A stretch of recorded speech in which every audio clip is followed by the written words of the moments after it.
The following program is a collection of stooges talking about happenings in the sports world. It is meant to be comedic informative. The opinions expressed on this show do not necessarily reflect the beliefs of their peers, their boss, or ESPN. There may be some cuss words because that's how humans in the real world talk. If you are young, please seek permission before watching any further. Hey. Why? Let's go. This show stinks, and the fact that you listen, we are very, very thankful for. McAfee on the line with a gorgeous assist. The all-time leading tackler for the Green Bay Packers. You ping. Stop! Damn it! Your friend tell a friend something nice could change their life.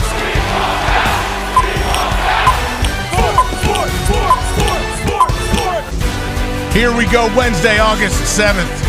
I am AJ Hawk, sitting in for the great Pat McAfee on the Pat McAfee Show. Pat's in Connecticut, handling some business with ESPN. All right. Oh, here we go, boys. Hey. I don't know about you guys, but there was a lot of decent stuff on TV last night. Some great, some decent, I think. I think Hard Knocks, we all know what was fun to watch. If you're a Bears fan, I think you have to feel pretty good about where they're at, where they're going, and really what it looks like behind the scenes there. Brandon Ayuk, boys, I don't know where he's going, what he's going to do. We're going to have Michael Lombardi. Know where he's not going. Shut up. Yeah, we'll see. It's not great for one member of the toxic table. Boston Connor, what's going on? Why? So reports are Brandon Ayuk took himself out of the running for the New England Patriots, right? Yeah. Can you explain what happened? Yeah, so allegedly what happened was trade in place. Niners, they agreed to the trade terms that the Patriots offered them. And then the next step, of course, was negotiating a deal with Brandon Ayuk and his agent. That went well as well. The offer was sent over. Schefter, it's not in this tweet, but allegedly in the $30 million range. And Brandon Ayuk and his agent were basically playing patty cake, saying, yeah, all right, we'll think about it. No, we're not going to play New England. Now, I can't fault the guy. There's a quarterback there right now on a one-year deal who's the starter, Jacoby Brissett.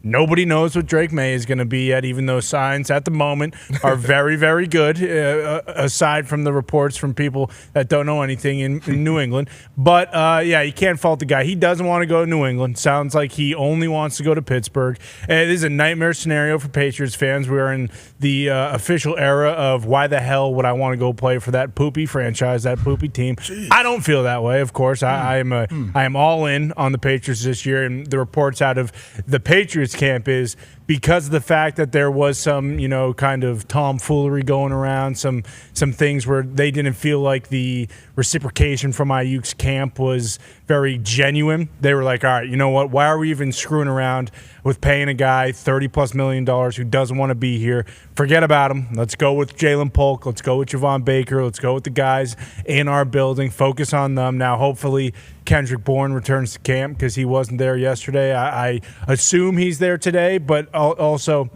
the biggest thing that could come from this for New England is just pissing off one of the players that is supposed to be, leader, cornerstone, kind of the guy that is going to carry this new era of Patriot football into the future. And so basically nightmare for the Patriots across the board. We're not getting Ayuk. There's a chance we pissed off Kendrick Bourne, our best receiver at the moment. And we wasted a bunch of time, and now we look like shit. So things aren't too good as far as being a Patriots fan, but I have the utmost faith in Gerard Mayo, Drake May, and the entire staff and players over in New England. Oh, yeah, we know you do, Con. Man, Darius Butler, what do you think here when you hear that Ayuk takes himself out of it or doesn't really want to go to New England, just strictly because he doesn't really, Drake May's untested or he hasn't played in the NFL yet? We haven't seen him in any live reps. Yeah, we kind of talked about it yesterday when we put those odds up, where the Patriots are obviously expected to finish, going from, a contender, a title contender every year in San Fran. I'm sure he wants to go somewhere where he feels like he can at least contend, win, get to the playoffs, do those things. I mean, being in the $30 million range, we said it yesterday, like at this point we think he just wants to get paid, but obviously he wants to go somewhere and win as well. And Kyle Shanahan, he said, hey, it's a possibility this guy can still be here. We heard Christian McCaffrey yesterday kind of misspeak and say, former teammate, and kind of fix it and say teammate. So it seems like he's definitely on his way out. It'll be interesting to see how that unfolds. I know Tone and Nick are pretty jacked up right now that he's, he'll be in Pittsburgh soon, what it looks like. Yeah, let's go back to the Hammer Todd Studios. Tone Diggs. Tone, development for you, I guess. I know you're back there as they say. You're going 6 to midnight. You can't see me if you look left. Yeah, with whatever's going on. Yeah, you're not around that corner. I guess that's how the movie magic works with all these cameras. What do you think? I hear your squad, the Steelers. All of a sudden, we hear they're out of it. There's no chance. Oh, we're not going to get Ayuk, and then bam, here we go. It feels like they're the front runner now. If you look at all the little signs and the smiley faces from Coach Tomlin, he's looking at the camera, kind of smirking, thinking, "Yeah, this is my guy. We're going to do it." What do you think, Tone? Yesterday around 12:17, Shefty came on and kind of pretty much said, "Hey, Steelers are out of it, okay?" Well, guess what? Why did that happen, Tone? Honestly, why did we think the Steelers were out? The early morning report was that it was Patriots and Browns, and that the Niners were looking for a wide receiver in return, and that the Steelers were not ready to meet the 49ers' demand, so that they were out of it. That was the situation at that time, and then things changed. Things are very, very fluid in the NFL.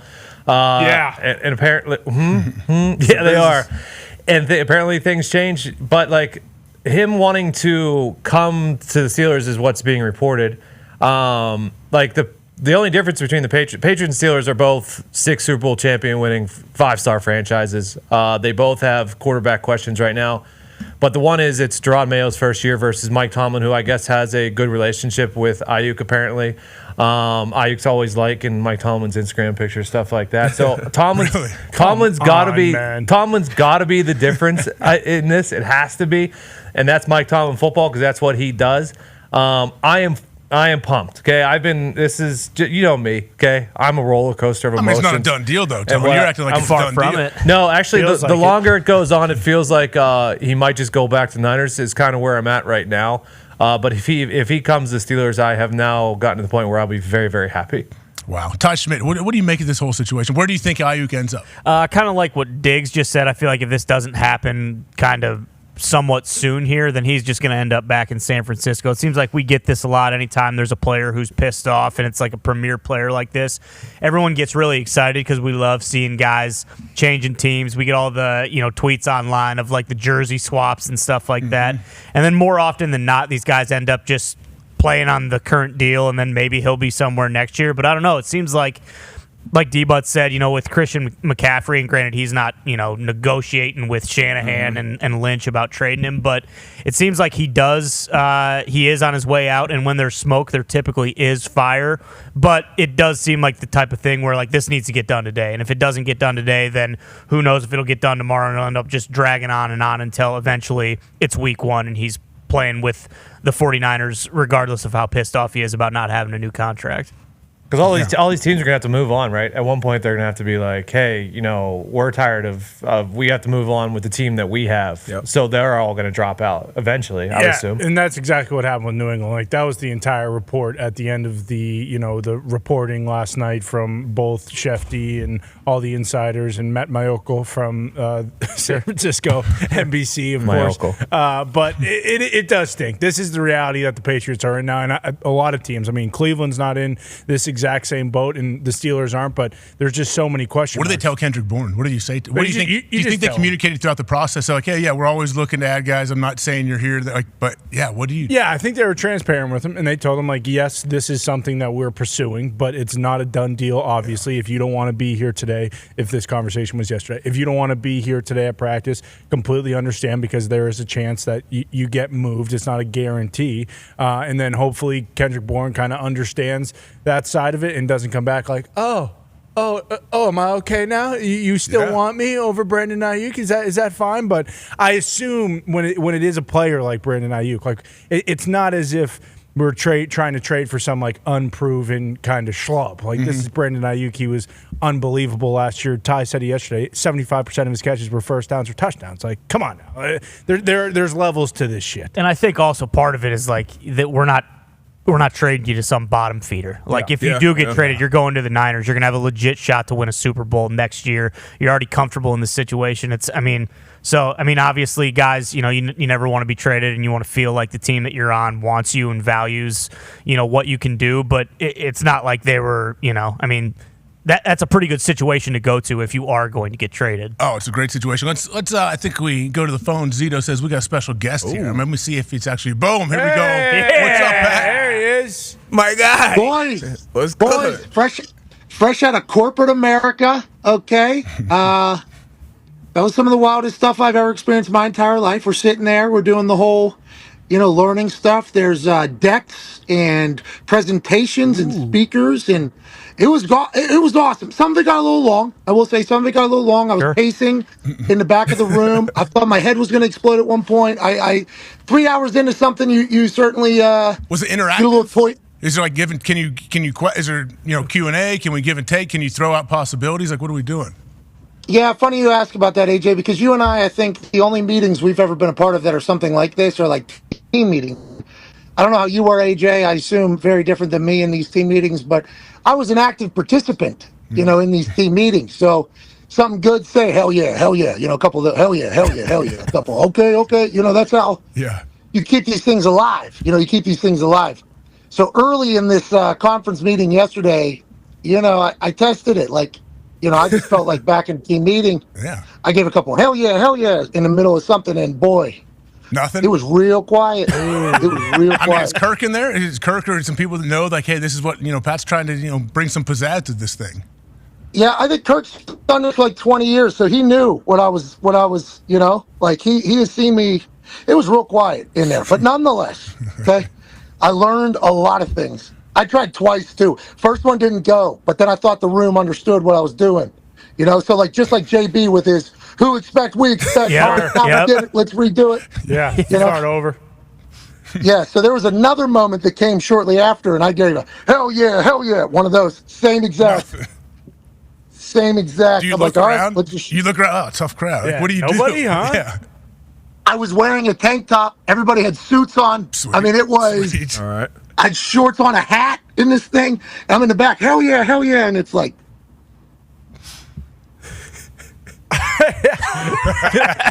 And good people though. I can't stress this enough. Sounds like a few.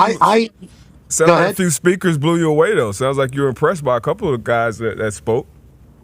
D-Butt, listen, you and I are on the same page for all of this, I think. And anybody that's ever been a student human athlete that watched a lot of people profit and benefit off a lot of your friends' hard work. And then also knowing what a lot of your friends, like where they come from and what ended up happening to them. And then watching, like I watched West Virginia, both the university, the football program, the attendance, the enrollment, everything go through the roof with Pat White, Steve Slayton, Owen Schmidt, Darius Raynaud, Reed Williams, like Noel Devine joined, a couple of Jock Sanders, like then Geno Smith carries it on afterwards. But like that crew that I watched, like from a front row seat, being the lowest person on the totem pole, and what happened to everything, and then what ends up happening with Pat White, and ends up happening with Steve, and ends up happening with Owen, and D-Ray played in the NFL for a bit as a returner and wide receiver and a running back, great player, but not like full long term. And then you see what happened. It's just like, I've always been a critic of the NCAA. That has been very, very apparent because of that type of stuff.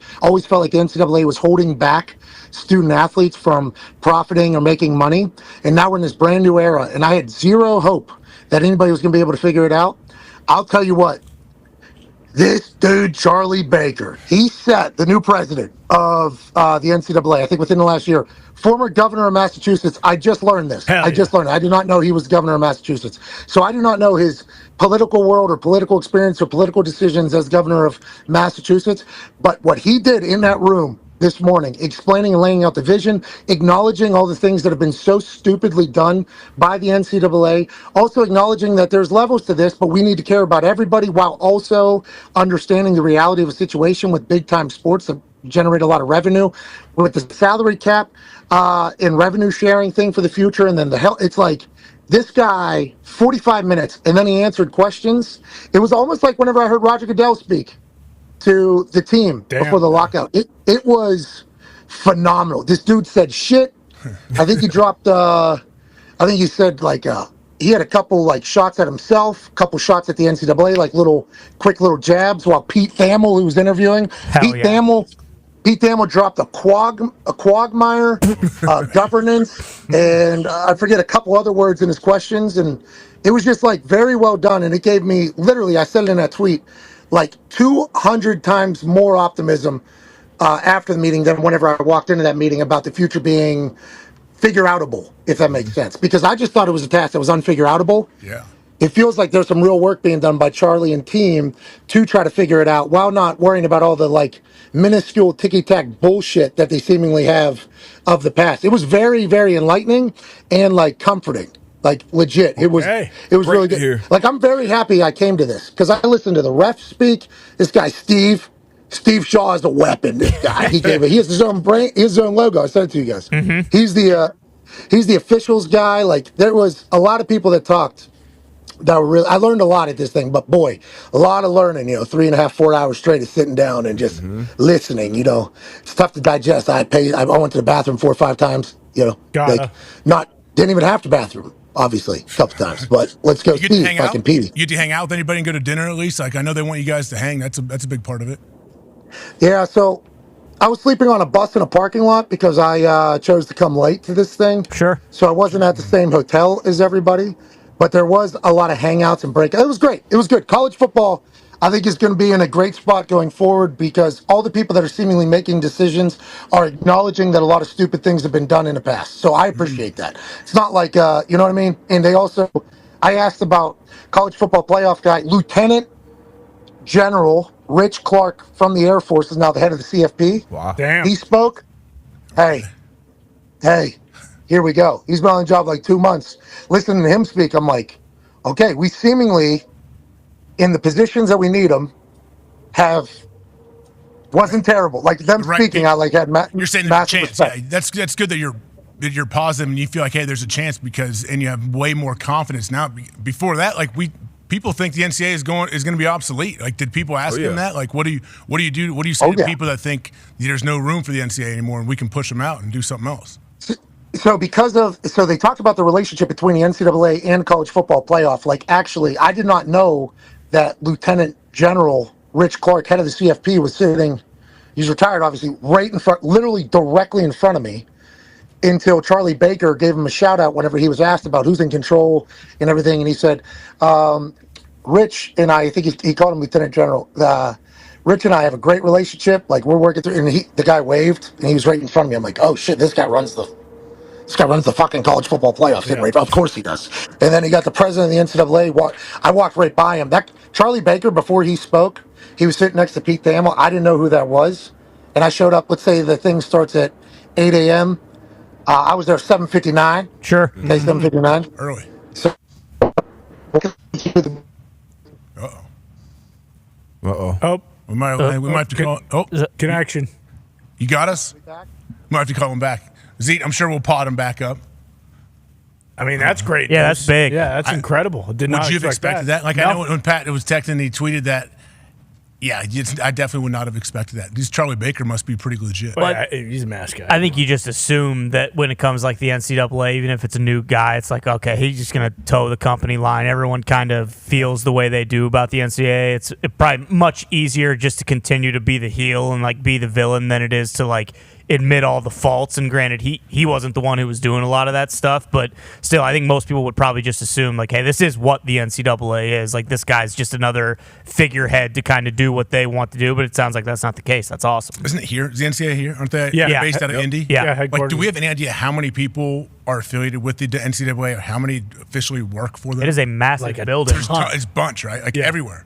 I would just say think like of all the sports that they govern. What do they? 3,000. What do they do? 3,000 employees. Yeah, boom. I mean, think about the Olympics that are on right now. Like a lot of those sports we don't see that often, but a ton of those are college sports. Like I think some colleges have like over 30 sports. Yeah, 30 NCAA programs. Yeah, exactly. Well, that's why the whole thing with like college football needing to be a little separate from the rest of them, just because of what they mentioned, the tiers of it, how the importance of college football versus other sports, which is just the reality of the situation. You need them though. You need football, basketball to kind of finance the other sports that don't that don't make money, don't draw those crowds. I know. Schools that have a powerhouse, like how many schools have football powerhouse and somewhat basketball powerhouse?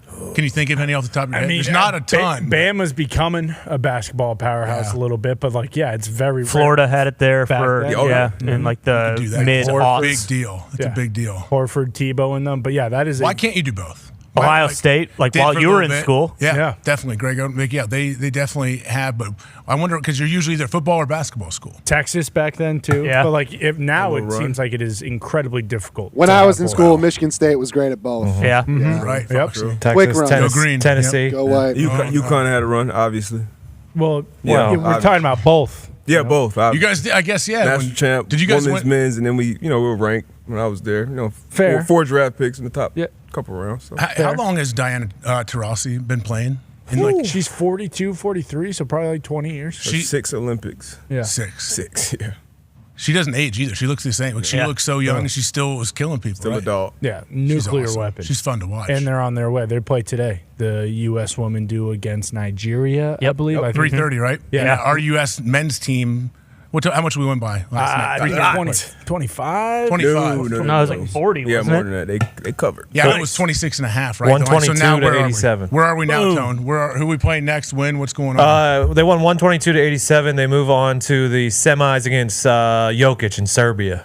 They play them again. Could be much different, huh? France, Germany on the other side too. I mean, the Final Four is kind of exactly who we thought it was, aside from those Canadians up north, pal. Yeah, what's dropped going the ball on? a What bit. happened up there, Goomp?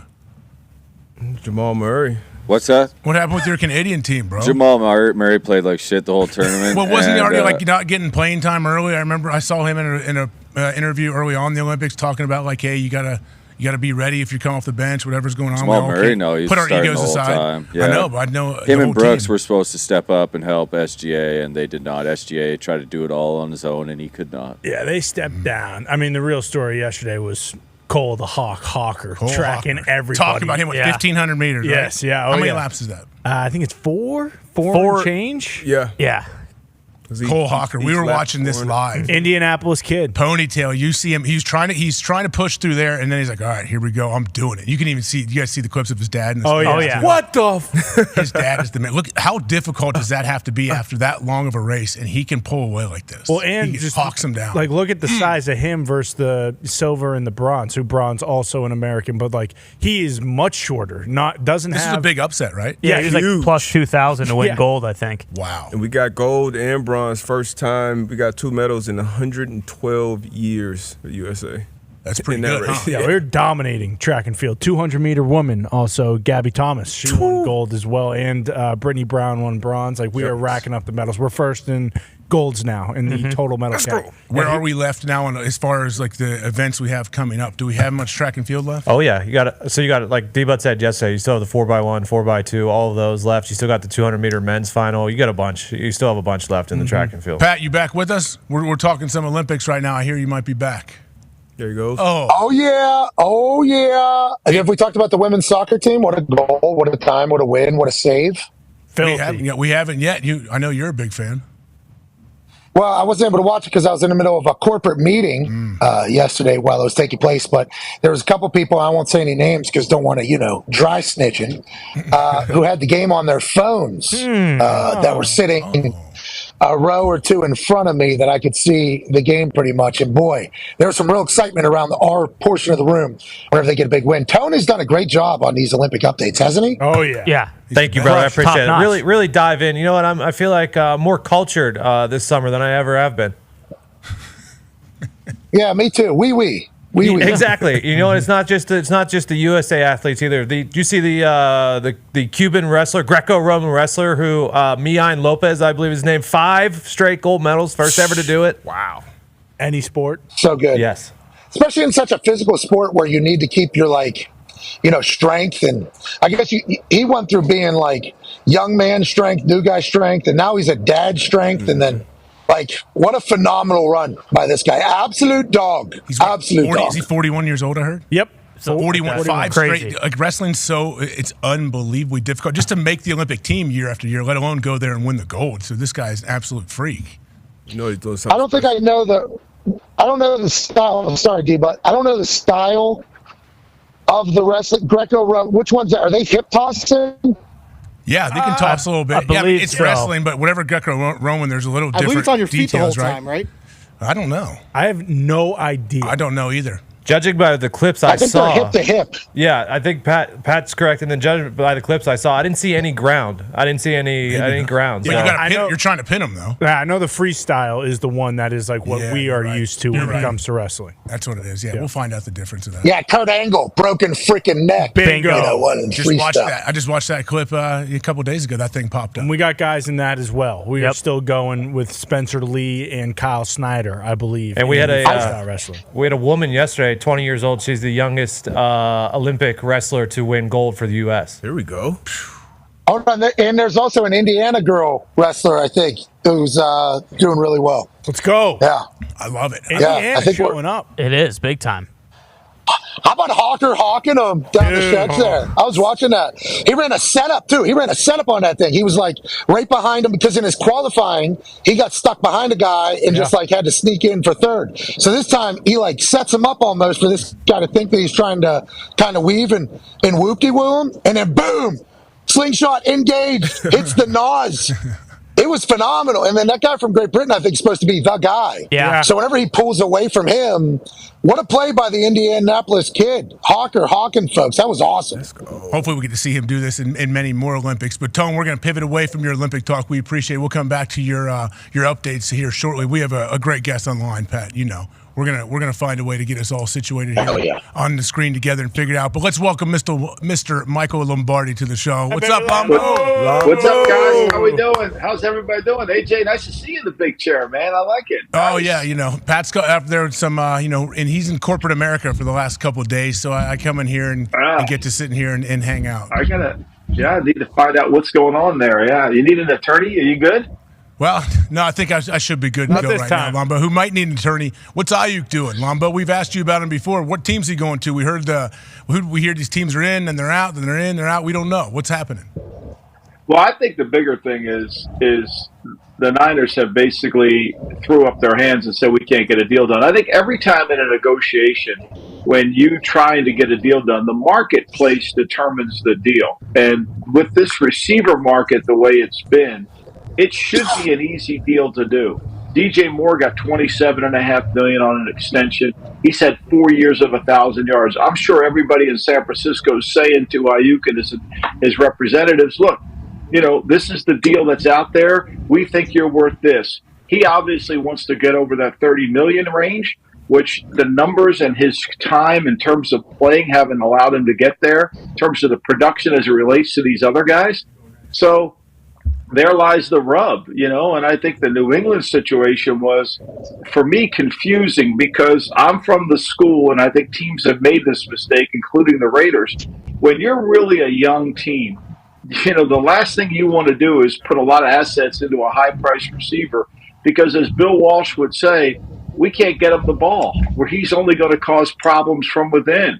The last position you handle on your team is the wide receiver. That's a Walsh quote, not a Michael Lombardi quote. So I think, to me, the Patriots not getting involved is kind of probably the right thing to do. Why would they give up a second-round pick, which could be the 33rd pick overall in the draft, when you need way too much? So, you know, I think the tie-up is Ayuk agreeing to a deal. I think the 49ers threw their hands up because they didn't want to trade him. But to get them signed, it's hard. And at some point, you just say, hell, the guy's being unreasonable. Zahn, I don't want to point out something, but I feel like I have to. I think we're all kind of on the same page that the Niners had 100% control of this situation. I lost it. You there? Can you still hear me? I apologize. I definitely think they lost it, Pat. But Lombo, I think you can hear me? Yeah. Uh-huh. Jeez Louise. We don't have service everywhere in the United States. I hear him. We got you, Pat. You can. Okay, yeah. Here you see you. Thank you. Great to hear you guys. All right. Anyways, Lombo, it felt like the Niners had Ayuk for 3 more years because they got 2 franchise tags after this year, and they had all the cards. Then we saw in Hard Knocks with the Giants where we saw Joe Shane bring up, do we want to deal with Saquon Barkley and the public backlash of another situation like that? And we saw Jonathan Taylor last year with the Indianapolis Colts. Is this like another example of, like, I don't want to say like superstars can basically dictate what the hell they want to happen, but kinda, like, is that starting to become the thing? And how many of these types of people you think are out there that are able to kind of dictate what happens with them from within if they're in a contract and they're not happy? Well, I mean, if Ayuk can dictate it, anybody can. Ayuk's not sitting there at the superstar level. He's not Randy Moss. I mean, he's not J.J. Jefferson. I mean, come on, let's be clear. He's a really good player. But this is a lot about the clubs. Let's be very clear here. The collective bargaining agreement negotiated by the players' union and the owners said that if you hold out, you're going to get fined. Hassan Riddick he's over $1 million fine now. Why he's holding out? Only God knows. The total just keeps coming up, and they can't forfeit it. But when you let a guy sit in, and come into your building and not practice or not play or not participate and get away with the fining, you lose all your leverage. The owners negotiated to make sure there were no holdouts, and these agents have done a wonderful job of the sit in. Well, okay, I come in, I pass my physical. Oh, I don't feel good. I got a bad back. Jalen Ramsey, this is what happened. Do you realize how many people the Jaguars sent him to back specialists because he had a bad back? Well, he was sitting in, and eventually he got his way. This is becoming, and somebody at some point has to stand up and say, you know what? I've had enough. Brendan, you either play football or not. If you don't want to go to practice, if you think you're hurt, okay, fine, sit off to the side. But the more you give in, it makes everybody else say, okay, let me do that. Let me try to do that. It would be like Hassan Riddick not fining him. They say they're not going to fine CeeDee Lamb. He's holding out. Why? Why? The rules allow you to do it. Are you afraid you're going to get ripped in the media? If that's your problem, I mean, we all get ripped in the media every single day. So I think you're just giving it back. I don't understand it. I mean, look, here's the reality. We're not a casino running NFL teams. We're not just hoping you have meals. We want to comp you for room, food, and beverage and hope you play the slots. We're here to build a football team. And either you take that on or you don't. D-But's got something, Lombo. Yeah, Lombo. Speaking of building football teams, a lot of guys who are at camp who showed up. We've been seeing a lot of scuffles, a lot of fights with joint practices. Obviously, players, you've been around the game a long time. You've seen it a while. Memo was sent out, I believe, by the NFL last month to the teams about potentially fining them, and now they have fined both organizations $200,000. What's your thoughts on these fines going out to the Giants and Lions? I mean, I think the only way you get people's attention is through coin. You got to find people. Look, this is ridiculous. You can't have fights. You're not getting anywhere. I mean, do you realize how either one of those players could have got injured? I mean, you're throwing punches at guys with helmets on. How ridiculous is that? You can break a hand in an instant. I think it's probably the right thing to do. We don't want to see the fights. We want to work on being a professional. Being a professional is, look, we know football is a violent sport. We know there's a lot of hostility that goes in there. But part of understanding this is having poise. Part of understanding in the heat of battle, you have to control yourself. You can't have a penalty at the most critical time. And when you do stuff like this just lends itself to having a dumb penalty. You know, it's like Parcells used to say, we're too dumb to be any good. But we do stuff like that. That's not worth it. And I think the league's right to fine people. I really do.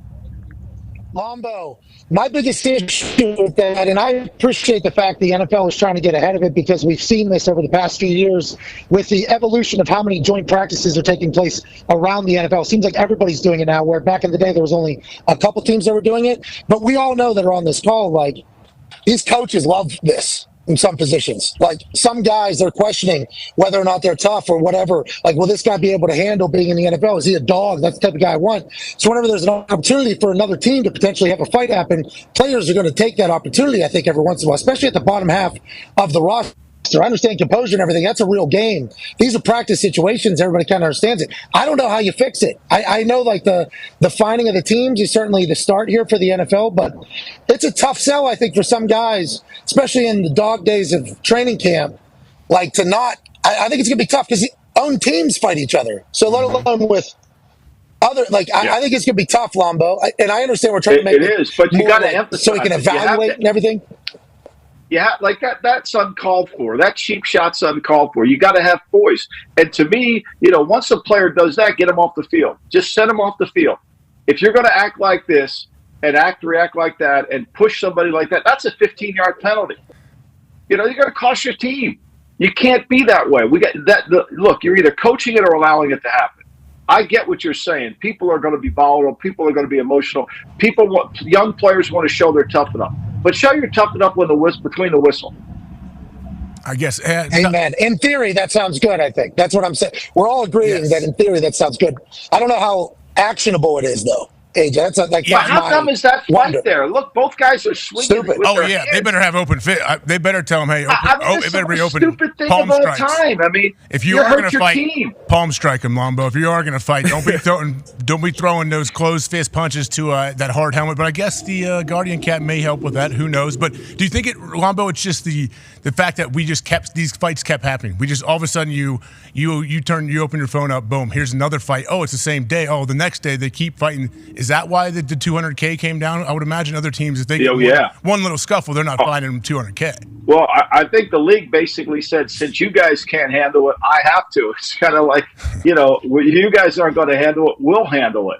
And I think that's what the league did. And so now that 200K, I mean, look, that might seem like not a lot of money to $1 billion industry, but I'm sure it does affect them. And it comes down on the head coaches. Like, I think to me, it's their job to ensure that this doesn't happen. And I know that it's not they're coaching it. They're asking their teams not to do it, but there's got to be a way to get around it. I mean, you got to have discipline and you got to have self-control. Two of the biggest requirements to be a good team. I agree completely, and I appreciate that the NFL is looking out, because I think a part of it is like player safety as well. Because to all of our points, like somebody breaks a hand there, what do we even? You just cost yourself an opportunity at like potential life-changing career. But then I just think there's going to have to be a conversation amongst the entire league and practices about it, because I think that is just a recipe for a fight at some point, every one of those joint practices. But this younger generation is much more well-rounded and not as archaic, I guess, as the teams that I was part of, which hopefully is the case. Hopefully. Probably. Lombo. Hey, Ty Schmidt has a great question about something's going on in Philly. I know you're dialed in everything Philly, but Ty has a question for you. Yeah, Lombo, there was an ESPN article basically talking about the fractured relationship between Nick Sirianni and Jalen Hurts, and a lot of the sources were unnamed, so you kind of have to take it with a grain of salt. But the gist of it was that Sirianni basically was saying, hey, things aren't broke, so why would we try to fix them, while Jalen and Brian Johnson kind of wanted to take the offense to the next step, let Jalen Hurts have a little bit more control and kind of call things on his own. And it kind of sounds like, hey, these guys, they may respect each other, they may not, but at the end of the day, they're not really fans of each other. Let's leave it that way. How big of a deal do you think this is going into this season? And will bringing someone like Kellen Moore in kind of keep this at bay, or are they kind of screwed once this kind of stuff starts leaking out, this early in the preseason? I thought it was interesting, Hurt's comment. He didn't really deny it. He kind of like let it go. And earlier this summer, during June mini camps, they asked him what the offense was, and he said it was 95% Kellen Moore's. So it's a little bit like he doesn't seem like he's fully engaged in it. I've watched some of the practice clips because I live here in Philly. He looks really good. He looks like he's moving way better than he did last year in terms of having more burst and acceleration. I mean, let's face it, last year, and A.J. Brown went down. He was averaging 17 yards a catch. 2 years ago, he went down to 13. Same thing with Jalen Smith. His yards per attempt went down. They weren't making the big plays. I think one of the key things to the article was I think Jalen Hurts was really concerned about how people were defending him. And this is why we can't judge quarterbacks too early in their careers. Because what happens is defensive coordinators start to figure out how to play the quarterback. And I think what Jalen Hurts was seeing was he was getting a lot of pressure coming off the defensive left side, his right, forcing him to the left and trying to get him to make a play on the move. And I think that created problems. Remember what Nick Bosa said after they played him. His eye level was down and he was looking at the rush. People scheme for that. And I think his call to Don Martindale to say what was going on, why is this happening to me? Why am I getting pushed that way? I think was really telling that the kid saw that he needed to find a way to improve.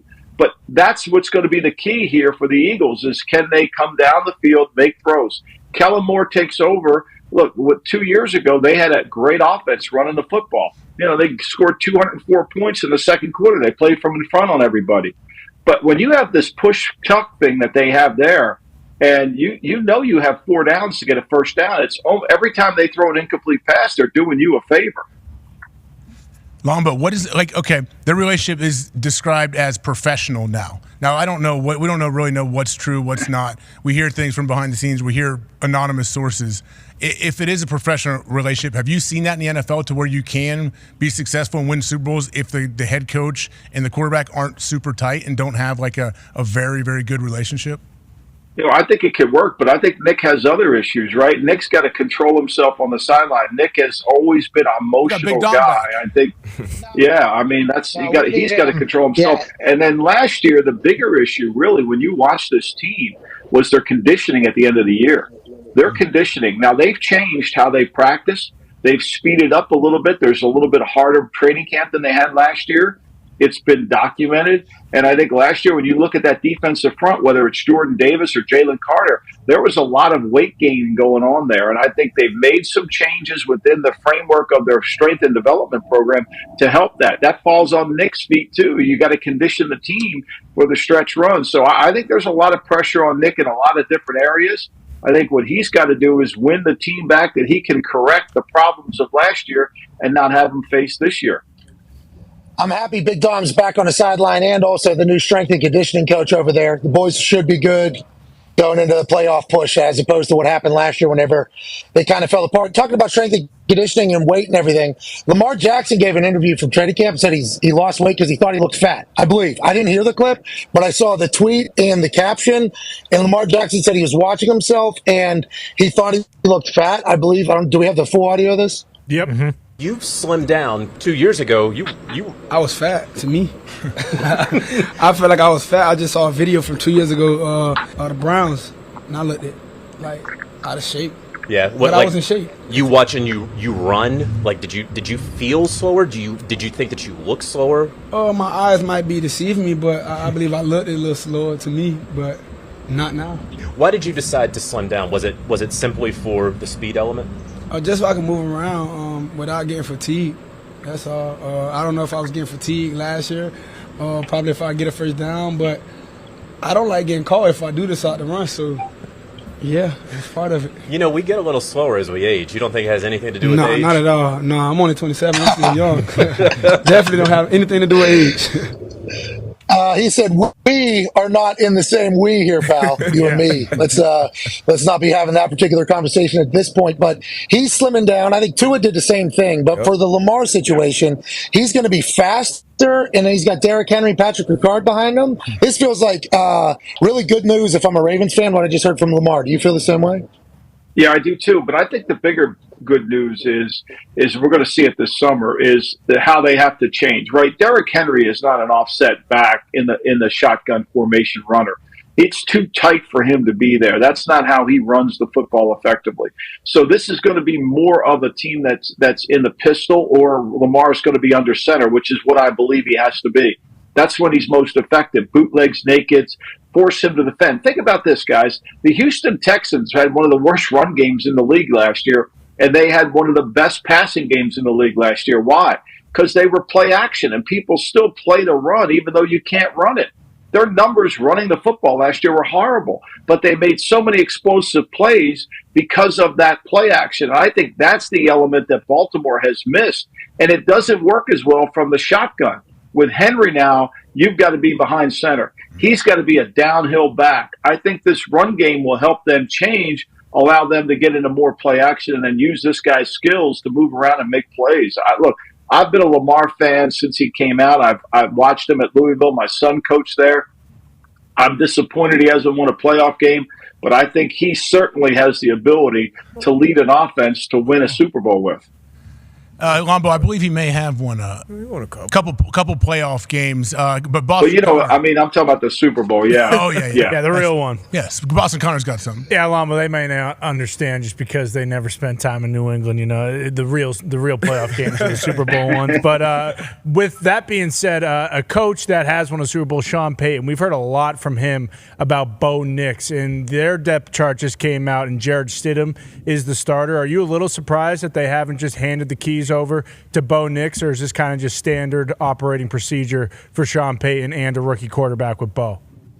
I think the most influential person in Sean Payton's coaching career is Bill Parcells. I think that relationship that started when neither one knew each other when Parcells was observing Sean as the quarterback, offensive coordinator of the Giants, and then he hired him in Dallas, really unknown, didn't know him.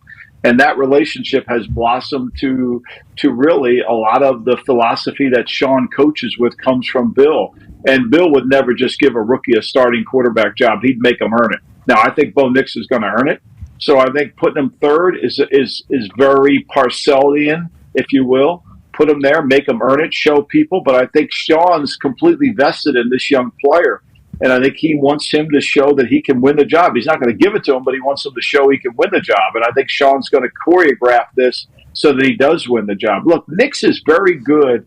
He was the second best quarterback in this draft in terms of when the play broke down, he made plays. You know, I think to me, Sean will do a really good job of making sure he's successful, making sure his feet are in the right place to throw the football. And then I think what Sean was saying this summer, just listening to it, is Williams, their star running back from North Carolina, who was 2 years ago with the ACL, is back to being the same guy he was before the injury. And that is going to help Bo Nix a lot.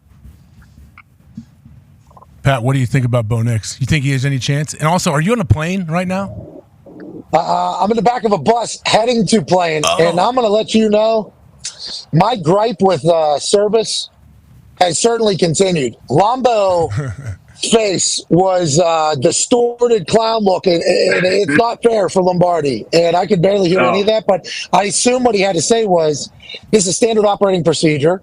We all know that Sean Payton likes him, and he's probably been very transparent with Bo Nix, too, about the expectations, where he's going to be, how it's going to go. I feel like from draft night all the way through, Sean Payton has wanted the Bo Nix relationship to work. Very, very, very, very much. So I think he's very much focused on it because he knows with what happened with Russell and the amount they're paying in dead cap going forward, a lot of eyes are on him and who he picks and how he chooses it. So I think this is all premeditated and figured out. He heard it all. He did. He heard it all. I think the one thing about Sean that Sean's not afraid of confrontation, and Sean's not afraid to tell the player what he needs to hear. And I'm sure that he told all of them, look, I'm going to play the best player. And Bo Nix is going to have to prove in these preseason games that he is the best player. The challenge always is in preseason is you don't have always a lot of good offensive linemen, so the quarterbacks kind of don't look as good as they need to look because the line breaks down. But I have a feeling Bo will look good. Look, let's face it, the coverages are going to be fairly simple. No one's going to do a lot of different things, and I think they'll script this for success. Yeah, it should be. I'm interested to watch what his preseason snaps may look like. But Lombo, D-Butt has a good question for you. Yeah, Lombo, at this point in the season, there are a ton of quality free agents out there. I saw a report of Justin Simmons, I think, should be on the top of that list. I think he was visiting the Saints either today or yesterday. What's your thoughts on any potential landing spots for these free agents that are out there? Well, I think this is the best time to add players, right? I mean, look, last year, the Baltimore Ravens in August added Clowney, and then in September added Van Noy off the show. That was 19 and a half sacks out of both of them. I mean, you have to constantly, as a general manager, you got to constantly look at how do I improve my team? What does my team need to have to be able to? Now, a lot of these guys are going to need medicals, right? But, you're going to have to bring guys in, give them a physical, see where they are, all that stuff. But the reality of it is you're looking at your team and being objective and saying, what do I need to do to get this team? Who was I counting on to be a good player? We're counting on this guy, but he's been hurt.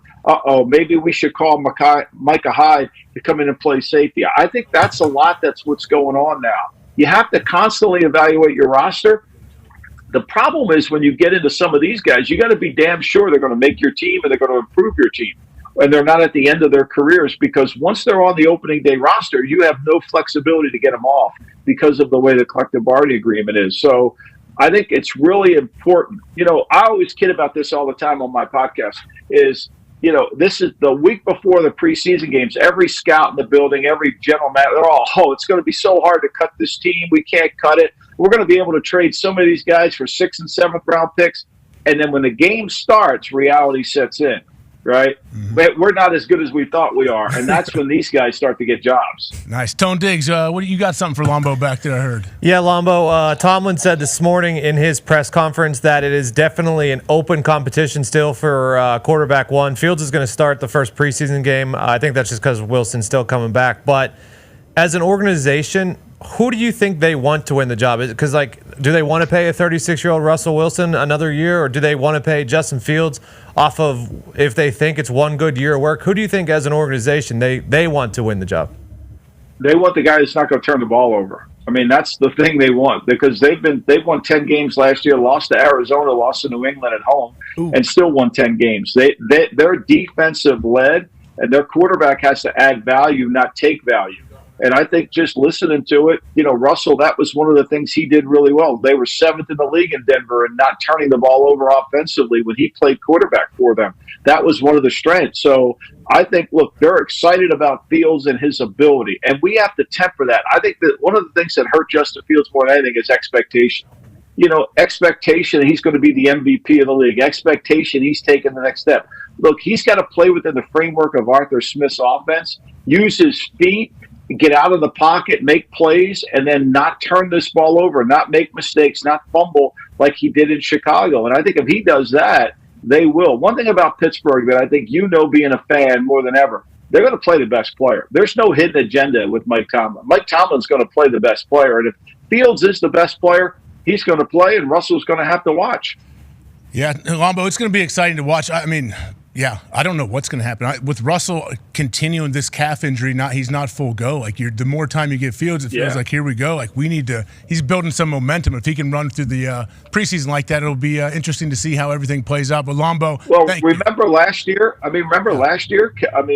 Burrow's calf. The first part of the season, even though he got hurt, his calf bothered him all the way through. It wasn't until about the Arizona game that he actually started throwing the ball more effectively. These calf injuries are really problematic for guys as they get older and they have to come back, especially a quarterback who's got to use his lower body. Yeah, what do you think? He said he heard it pushing a sled. Was he at Pittsburgh or was that working too hard? Working too hard. He was working too hard. Works too hard, cares too much. You're right. It's tough. It's a tough situation, Lombo. Lombo, sweet background on your computer screen right behind us. Sick. Yeah, I got my man always looking over me. I got to make sure he's always looking over me. 2 weeks from tomorrow, man, I'm going to be right there in Philly. Hopefully I can get a backstage pass to kiss the ring, but I'm trying. I haven't worked that out yet. Okay. He needs to pull you up on stage. Use the platform here. Remix. Oh, no. We got remix going with Pat. Hey, Lombo, thank you so much, though. Really appreciate you coming guys. on. Appreciate your time always. Ladies and gentlemen, Michael Lombardi. Lombo! See, did Pat's connection clear up at all, you think? Pat, your connection. Can you hear us? Yeah, he's doing what he can. There you go. Yeah, I can hear. Yep. Can you hear me? Yeah, there we got you now better than it was. Had the robot thing. Boys, we're on the road to success up here in Connecticut, and having Michael Lombardi on to give us all the gospel is good news. I think the biggest takeaway of that Pittsburgh situation is, they will play whoever's the best player. Mike Tomlin will do that, and also Mike Tomlin will tell us nothing the entire time. I think that's the biggest conversation. Everybody's trying to read everything that Tomlin says. It's like Tomlin's good, like the Ayuk stuff. He's getting asked about, hey, do you want to add a receiver or anything like that? And they're reading his facial expressions. It's like Tomlin's a recruiter. Tomlin's beloved. Tomlin's a smart coach. This guy is playing. He's playing chess at all times. And it's so I have no clue how it's going to work out in Pittsburgh. But Ayuk and Justin Fields. Oh, here we go. We might have lost him right there. And speaking of that, Pat, if you do pop back on, Pat, there's a clip. I don't know if Foxy has this thing potted up or not, but I don't know. What's it called? Tone, what's that bar called? Where coach is hanging? Dino's? I think you're at Dino's. Dino's outside of in Latrobe. You see there's Brett Michaels, Jay Glazer, Mike Tomlin, all in one spot. Power trio. 200 Who do you think the line is for? Look at this. Look at Dino's, Pat. Of course. My God. Yeah, I'll tell you what, I ain't never been to Dino's, but last night would have been the night to be there. There he is. There's Tony. For sure. Post it. What is it, a wing spot? Looks like there's some good wings. Yeah, I don't think anybody on this particular call has ever been to Dino's, but I will say, you get a chance to meet Brett Michaels and Jay Glazer, you think it's a dream come true. And then Mike Tomlin just housing a beer in the corner. What a day. What a time. Yeah. Dino's was a spot. I would assume Tomlin probably goes here every single camp. Uh-oh. You got us, Pat?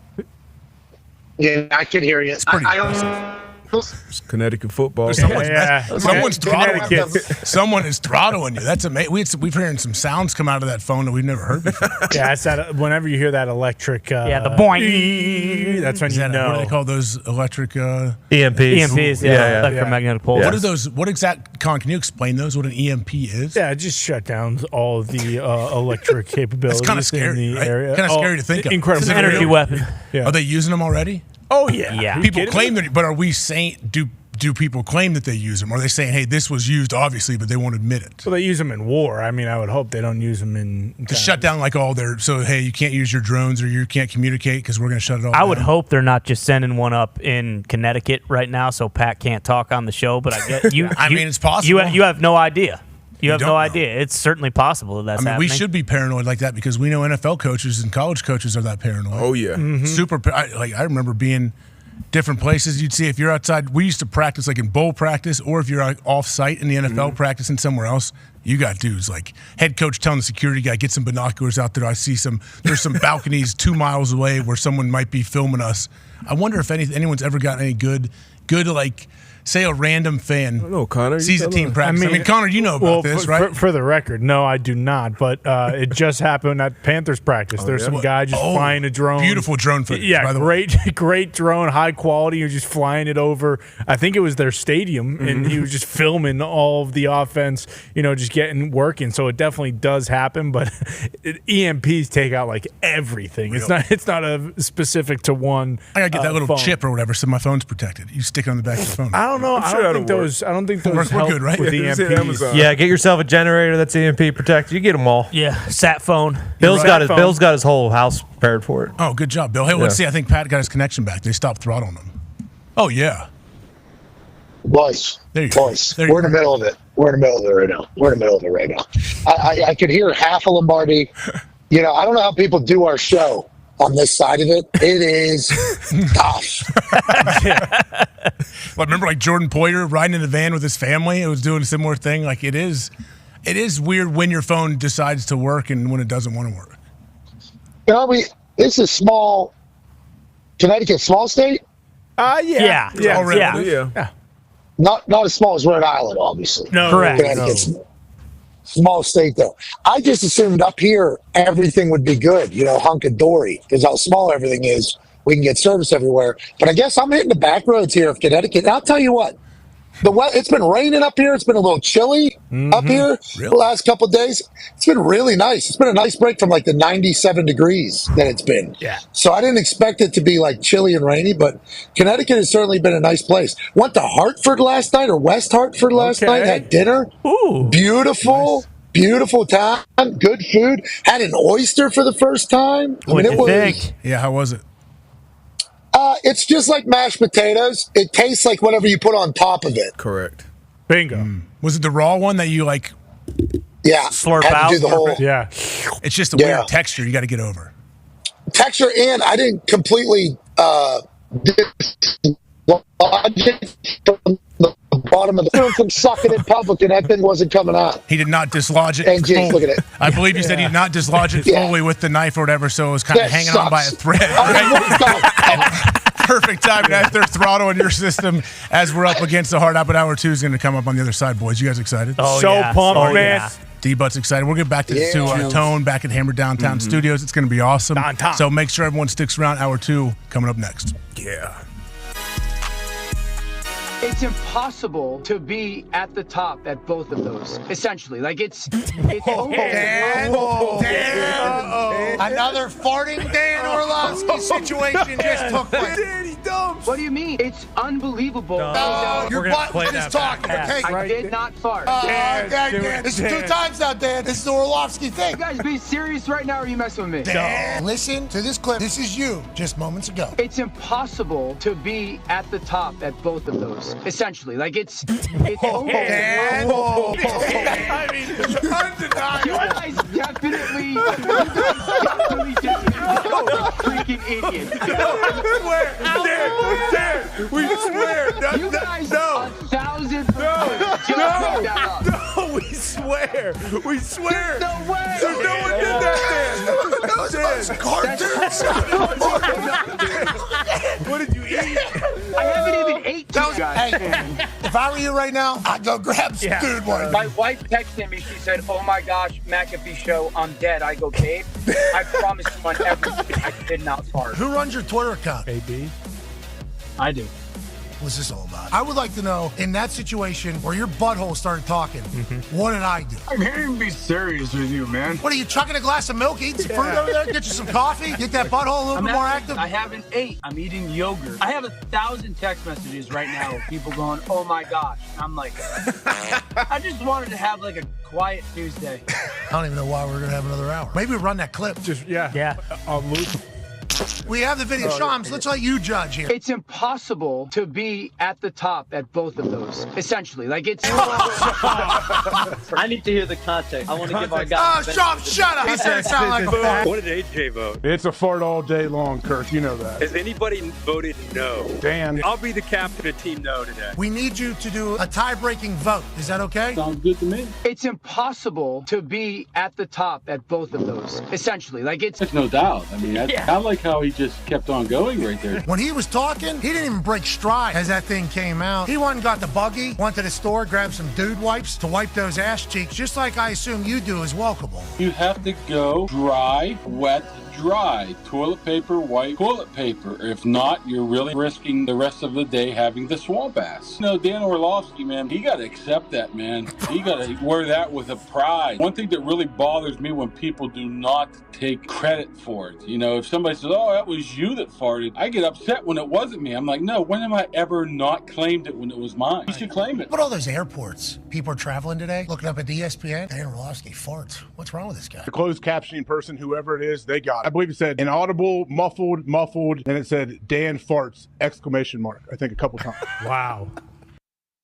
The following program is a collection of stooges talking about happenings in the sports world. It is meant to be comedic informative. The opinions expressed on this show do not necessarily reflect the beliefs of their peers, their boss, or ESPN. There may be some cuss words because that's how humans in the real world talk. If you are young, please seek permission before watching any further. Hey. What? Let's go. This show stinks, and the fact that you listen, we are very, very thankful for it. McAfee on the line with a gorgeous assist. The all-time leading tackler for the Green Bay Packers, you pig! Damn it! Be a friend, tell a friend something nice could change their life.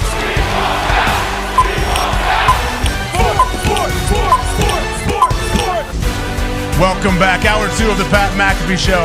I am AJ Hawk sitting in for Pat as he makes his way back from Connecticut, doing some business with the ESPN folks, having a good time. Bam, here we go. So Pat was getting throttled a little bit on his service when he was driving to the airport coming back from Connecticut. He'll be back in this seat tomorrow. I was here yesterday. I'll be here today, obviously, for the first hour. Be here for the second hour. Moving forward after that. Really? I will be here. I don't think I'm going to leave before this hour is up. But, boys, it's time to get back. We need to figure out what's going on in America. What's going on in the USA? What are we doing? How is the Olympics? What's the medal count look like? Let's go back to the Hammer. Todd Studios. Tone Diggs. We almost nailed it there. Tone Diggs, what's the medal count look like? Any updates on what's happening? And are we just running away with this thing? Yeah, we have 24 golds, which is one ahead of China, who has 23. But I believe we have 88 total medals now. So one more just happened on that graph. So, we're dominating the total. What'd you say? Is it volleyball? Oh, my God. I just looked it up. Volleyball lost to Poland 3-2. We lost. We were just watching it. We were up to, 2-1, and in the fourth game, we were up 11-4. I don't know how they lost. Damn. I don't know how they lost. Damn. That is Is there any chance, though, that we don't have the most golds? Right now, we're one ahead of China. But does China look like they're going to continue to get some golds? So I was watching last night, and they still have diving. There's still some diving events, which they have. China very good. I believe they won 7 of 8 golds in diving in 2020, and I think there's a few left. So I think they are going to get a few more. But we've got basketball covered. We've still got a lot more track and field. We've still got wrestling, which we are dominant. Yep. We are gonna win the total and the gold. Like there's no doubt. When do the Olympics officially end? Sunday. There's not like a closing ceremony. There is. There is a closing ceremony. AJ, what is this shirt? They passed the flame on to TC. Oh, you're bringing TC is flying. He's flying the flame from France, right? No, he's running and then swimming and then running again. With the flame above And the water. I believe he's also base jumping with the flame and landing on the Hollywood sign. Yeah, and then he's going to light it. Where's the That's torch? for Where do you shoot. light Yeah. it? Hold on, that's for shoot, actually brother. He's going happening. to land on the Hollywood sign. Yes. Bingo. Is this real? Yes, this is actually Not kidding. Usually we're screwing with you. This is real. I mean, anything you tell me that TC would do, I believe. Bingo. Really? This is Tom Cruise. Tom Cruise. Yeah, I mean, the opportunities are endless. He already base jumped from the top of the Eiffel Tower to start it. I believe that. I did not. Also There's no for shoot. chance he did that. I think I would have seen that. They said there's 2 stunts. One of them is in Paris, which he's already completed, and the other one is the. Oh, so they filmed it? They have this recorded? We're going to watch him jumping off the Eiffel Tower. There is footage of him standing on top of the Hollywood sign, so some are speculating that he has already completed both stunts. I mean, TC isn't just like I'll go try this once. He is a perfectionist, so he's going to make sure through and through. I need to land in the direct center of the Hollywood sign. He's probably done this stunt 40 to 50 So times he's landing already. by the Hollywood sign. On top of it. How much space? How wide are those letters? How much They're space does he huge. have? Have you seen the Yeah, Hollywood they're huge, sign? but they're not, there's no way they're 40 feet deep. Yeah, but he just watched the balance beam and he's like, Oh, I don't know. Does that look like a guy who's getting ready? Does that look like a guy who's maybe done it already? Looks like he's climbing. Do you see? Yeah, there's no harness. AJ needs to climb. What are we doing? This is like we're shooting drone footage. You got a boom mic. They're doing everything. I mean, this is how it ends actually. But I think the last event is the men's gold medal basketball match. Sweet. I believe. So LA 2028 Olympics are coming to Los Angeles. That's right. When was the last time they were there? 92. Yeah, no, was it that 92? that was Atlanta. Sorry. I don't know. There was Probably a the 90s. close. When was Salt? I mean, do you mean in What was California? 96? 96 was Atlanta. 96 was Atlanta. And then Salt Lake But City LA was back in the I know we had one in LA. I remember seeing the whole torch lighting situation there. So it's going to be awesome to have the Olympics here in America. Yeah, that's why I think we kidding me? talked about it yesterday or maybe Monday about how Ledecky and Simone Biles, this might not be it for them just because it is in America. Yeah, so what all venues are we going to be building? A bunch of new venues? Or are we using The like pool- obviously SoFi for a The lot? pool's going to Wouldn't be SoFi. That was already confirmed. I'm sure they're going to have to build a few. But I would assume track and field will be at the Coliseum. Yeah. But as They got a Ty, lot. Ty would say, they're going to have to get rid of some stuff. Nick says 1984 was Los Angeles. Okay, there you go. Okay. That makes sense. But they'll probably use like the new Clippers arena, the new Toilets. the Staples Center, Crypto Center, The whatever. 400 acres they clear out of I mean, tents there's a billion. There's a billion venues stuff. they could use Exactly. in LA, Yeah. or just within like a 50, 80 mile radius, probably. Yeah, I mean they could probably if what Wendy said like a 2-hour drive. I don't know how far Vegas is, but I assume that's probably. I think it's a in play. 3-hour drive. Yeah, that's probably. We'll do some stuff in Vegas. Surfing will probably be in San Diego because there's some pretty narswells out Is there. there Narswells out Yeah. there? Is that the Yeah. best? The best Narswells are in Diego. That's what they say. I wonder where the golf will be. What's the arena's probably crypto, right? The Memorial That looks like Coliseum. crypto. Yeah.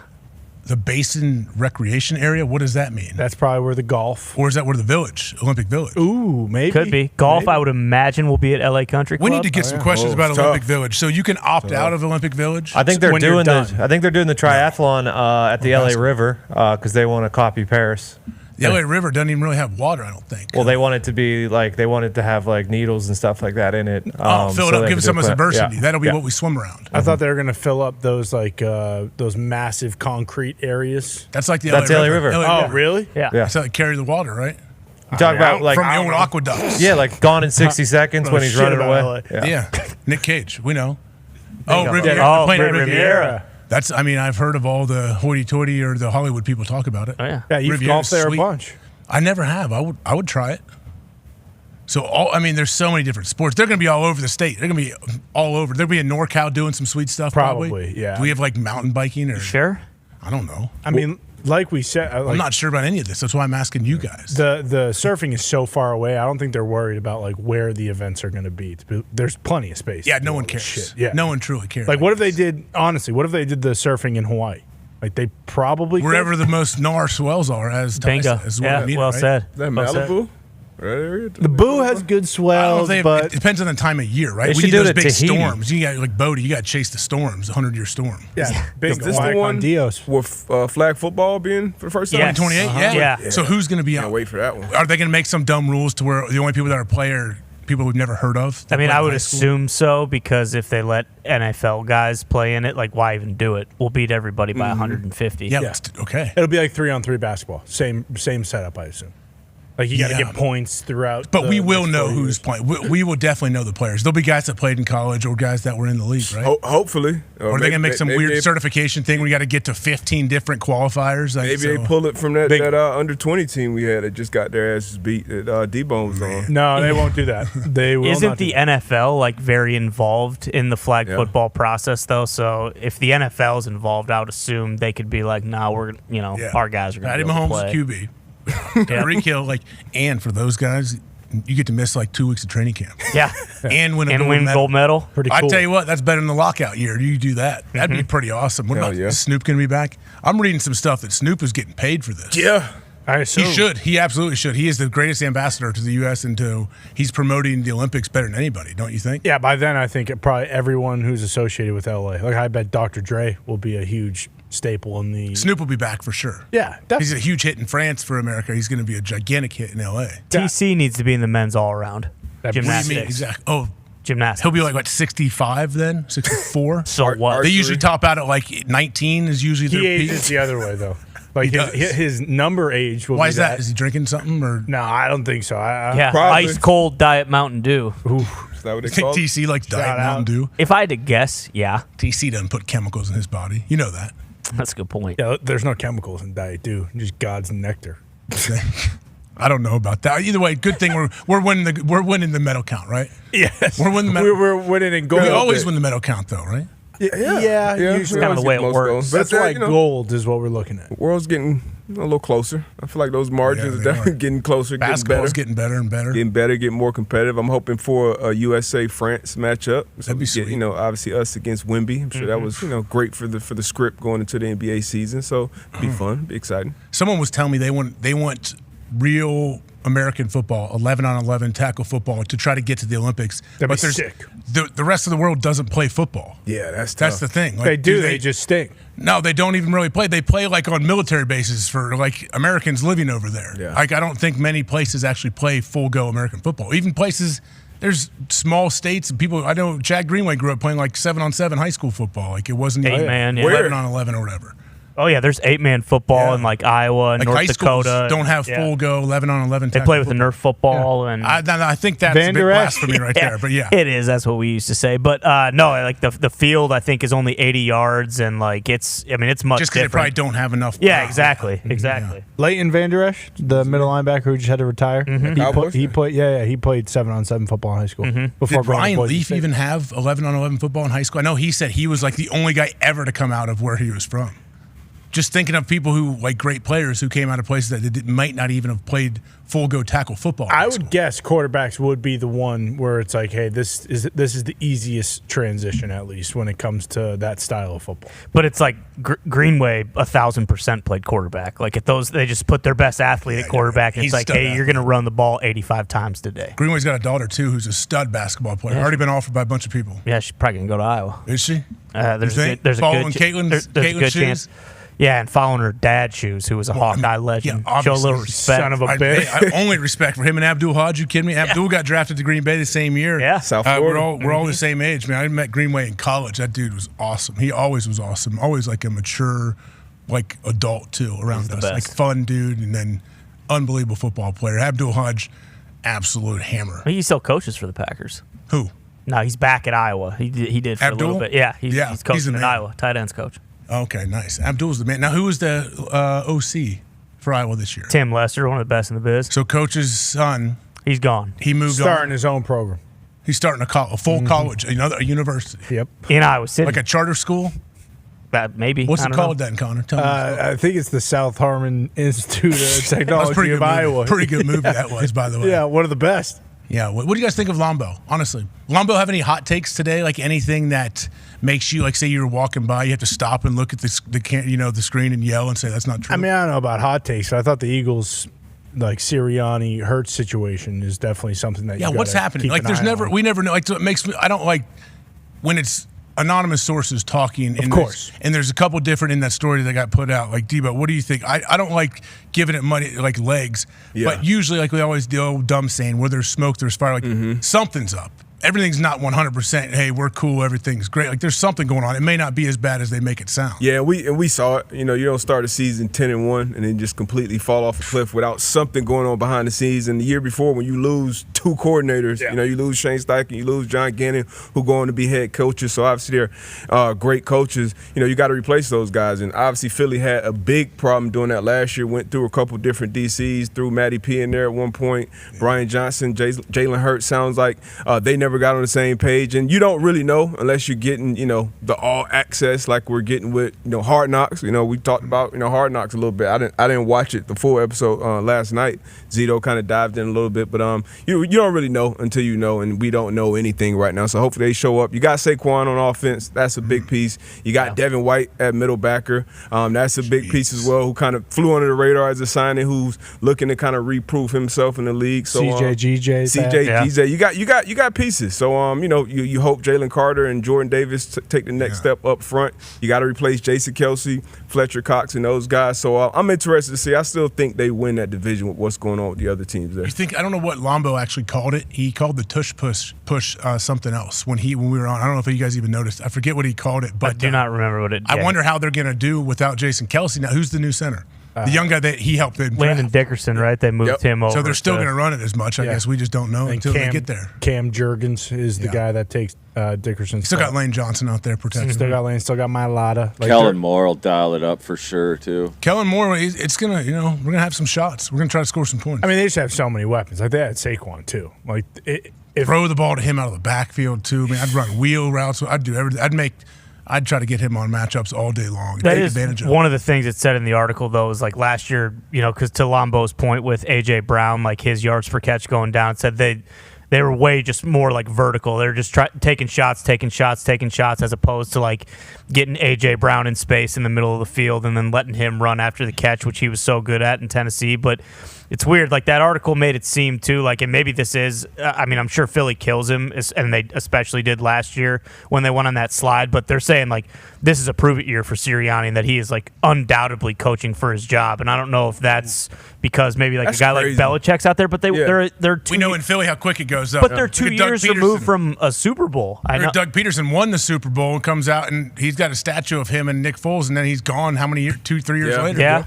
There was questions about Sirianni though last year. Like there was, I remember we talked about it on the show. Like there was people who thought he might lose his job this offseason. Not the first 10 weeks. Not the first 10 weeks. Everything was. That's what I'm saying. That's how quickly he can go from bad to good, good to bad.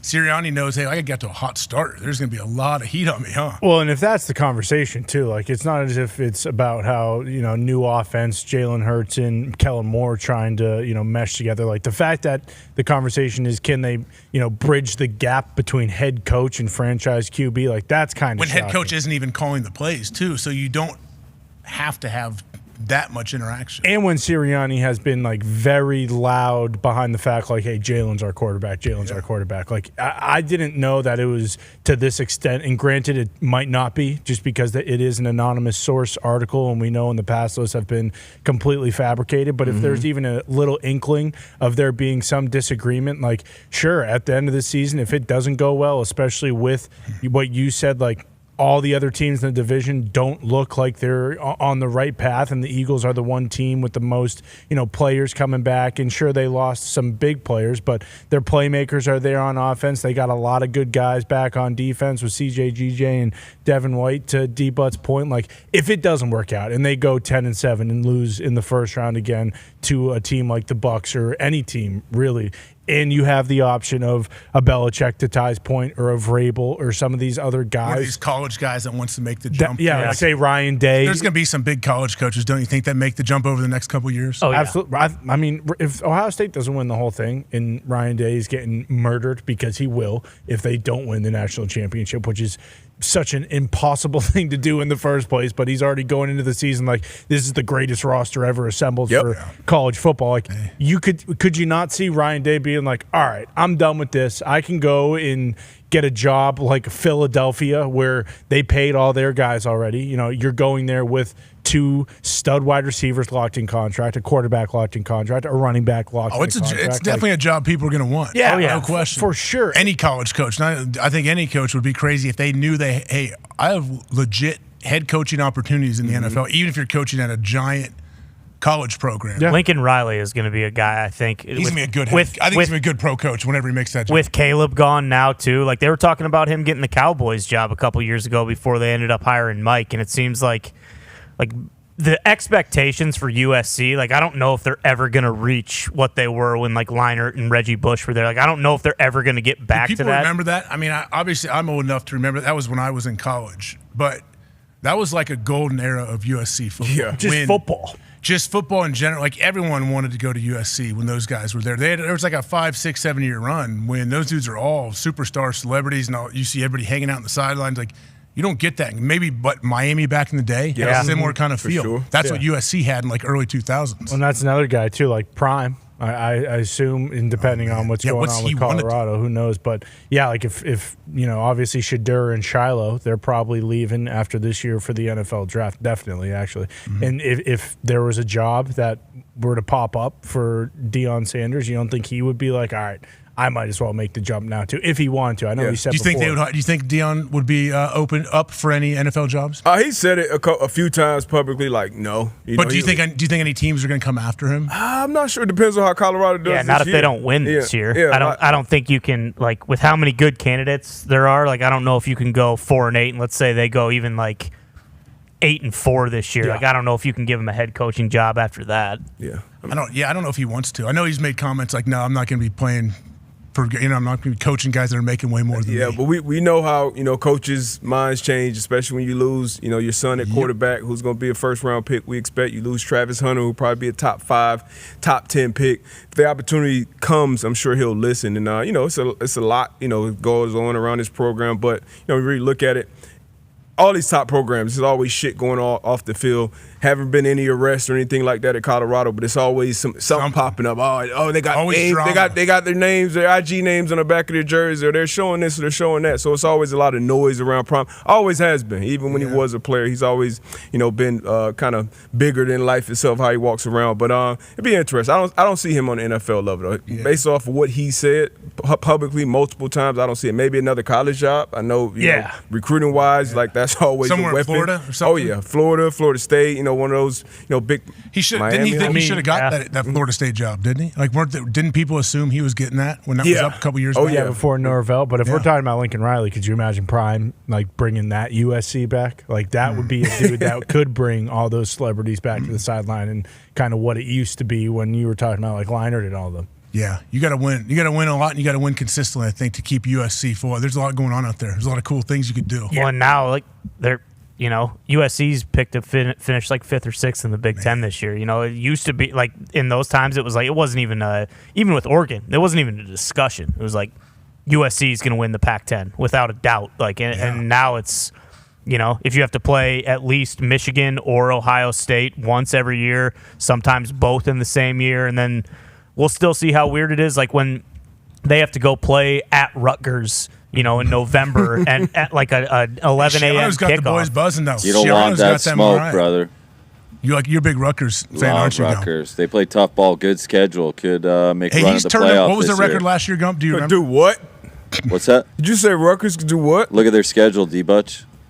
What was the record last year, Gump? I mean, Shiano's coming there, and Shiano's the right guy for that job, it seems like. Yeah, he loves Rutgers. He's got those boys buzzing. Born to coach in Jersey. But with the Big Ten, like, who knows with Nebraska? Like, Rule might have I think Nebraska's going to be much improved, especially they got a little miniature Patrick Mahomes in there, Raiola. Yeah. That guy looks good. And if he plays right away, that's 3 years of Raiola at Probably Nebraska. got some, like, receiver recruits already that are seniors in high school now coming up that they see him, like, we get a couple years with that guy. Yeah. I can, try to win the Heisman. That's still what's so hard about, like, the Midwest, though, is, like, you get those truly elite guys. Like, Ohio State and Michigan are right there. Like, I get Nebraska is going to be much better, and they're kind of on the up and up right now, but, like, it's same with Iowa. Like the way that they play, and I guess we'll see with Raiola, like if they start throwing it more in their offense becomes dynamic, but like those guys don't want to go play in a pro style offense where teams run it 45 times a game and like you might have 3 or 4 opportunities to like catch a bomb or what, it's like, I'll go play at Ohio State or Michigan where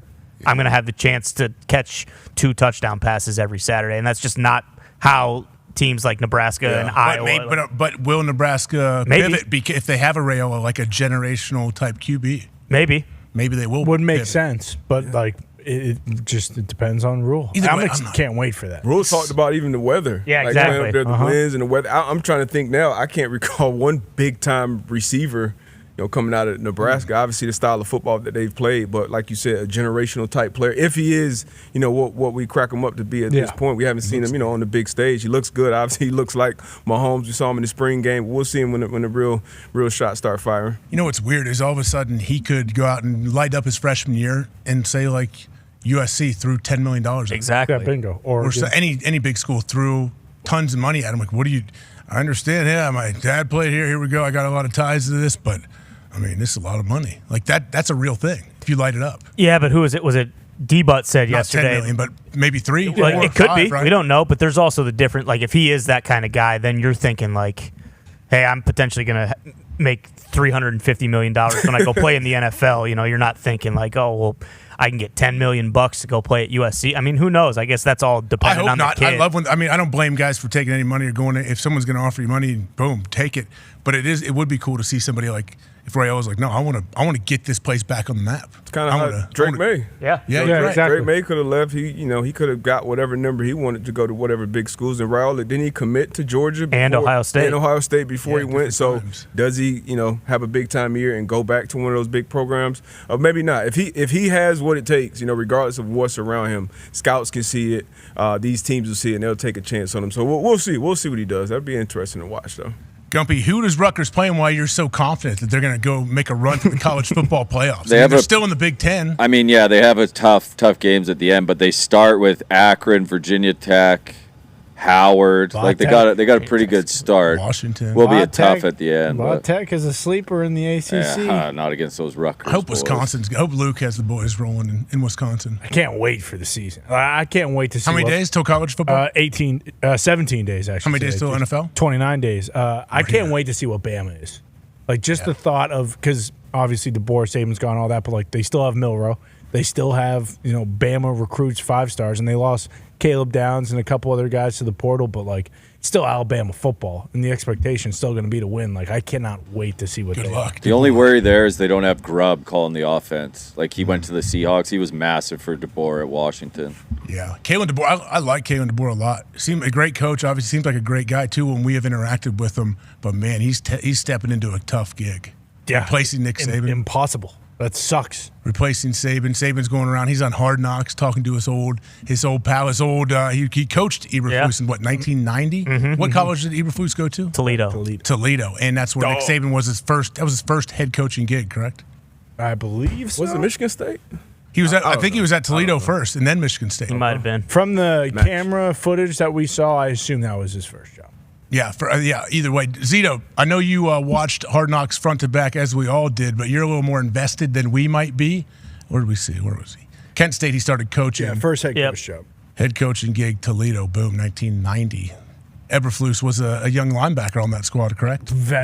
Big young son but of a massive, huge dog. 1990. Talk about wrapping up. You're talking 1990 linebacker, usually like toilet bowl, neck roll, forearm pads, and no rules, never heard of CTE. And if you come across this middle, guess what? I'm taking your head off. I'm sending it to your parents in the stands. Oh, yeah. That was when he played. That was Eberflus football. That's Eberflus football. That's what he does. Good for him. Zito, how did the episode go? I won't tell you. Rave reviews from everybody. Like, I've watched most of it, talked to different people, even people that are not Bears fans. Like, you know what? It was cool.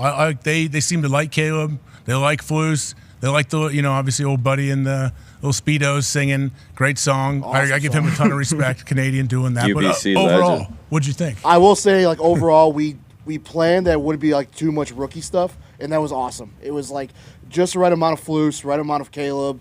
And honestly, whenever they put the Chicago Bulls intro, that was electric. Stole the episode by far. That was awesome. I don't know what his name is, the guy that does the intros. Ray Clay?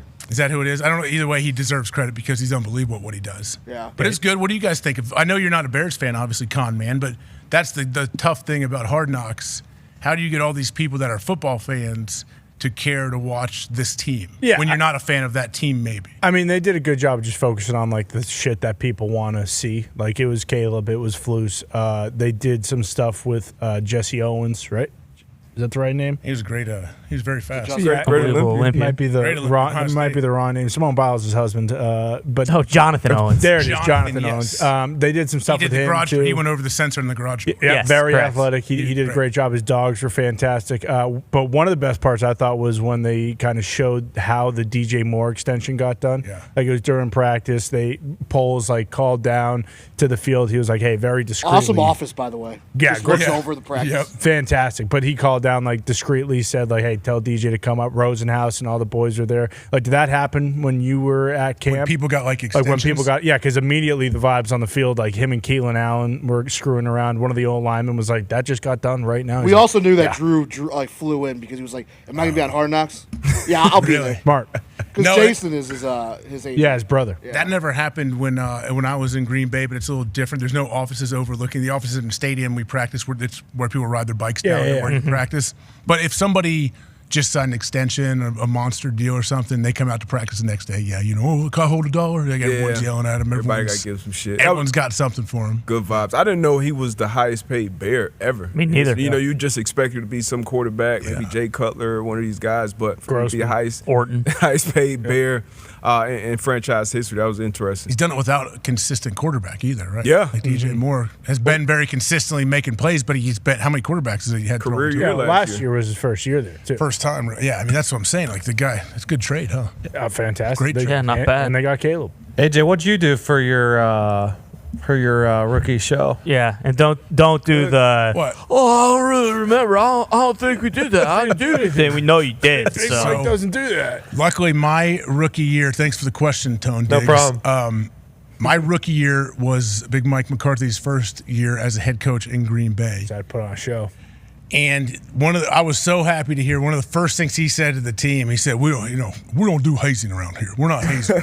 So he said, "We're not hazing. He doesn't want to do all that stuff where the older guys pick on the young guys and do all this stuff." Yeah, I took the defense out to dinner and did all that stuff, but I did not have to where'd do you take them? any kind of. McDonald's. Yeah. Hey, No, dollar Don menu Don's. only. It was a legit restaurant. It was a legit spot. You know, it's Yeah, Green Bay. It's not Miami though. Top 5 pick. That's Yeah, it was different. good. They were fun. Yeah, lucky Rob Davis. Appreciate Rob helped me out, kind of get everything set up. But no, I didn't even have to sing. Luckily, because I didn't. I maybe What? had to sing my fight song once, Ohio State, possibly. But I don't even think we had to do that. You singing for us crazy. now?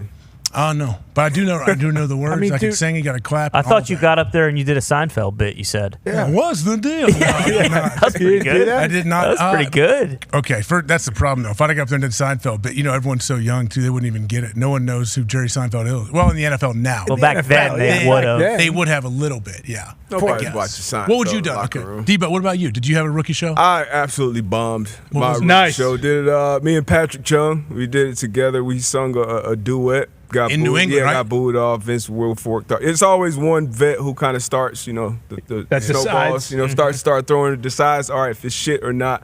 But it was tough. And then we had like rookie skits, and we literally had to get up like 6:30 in the morning. Like Bill was like, hey, make sure you guys Before meetings? Oh, to rehearse and practice, and then we had certain things. It was a short list, but like, hey, these 3 things are off limits. All right, you can't talk about. Wait, who gave you the things that what are did off? they- Who told you?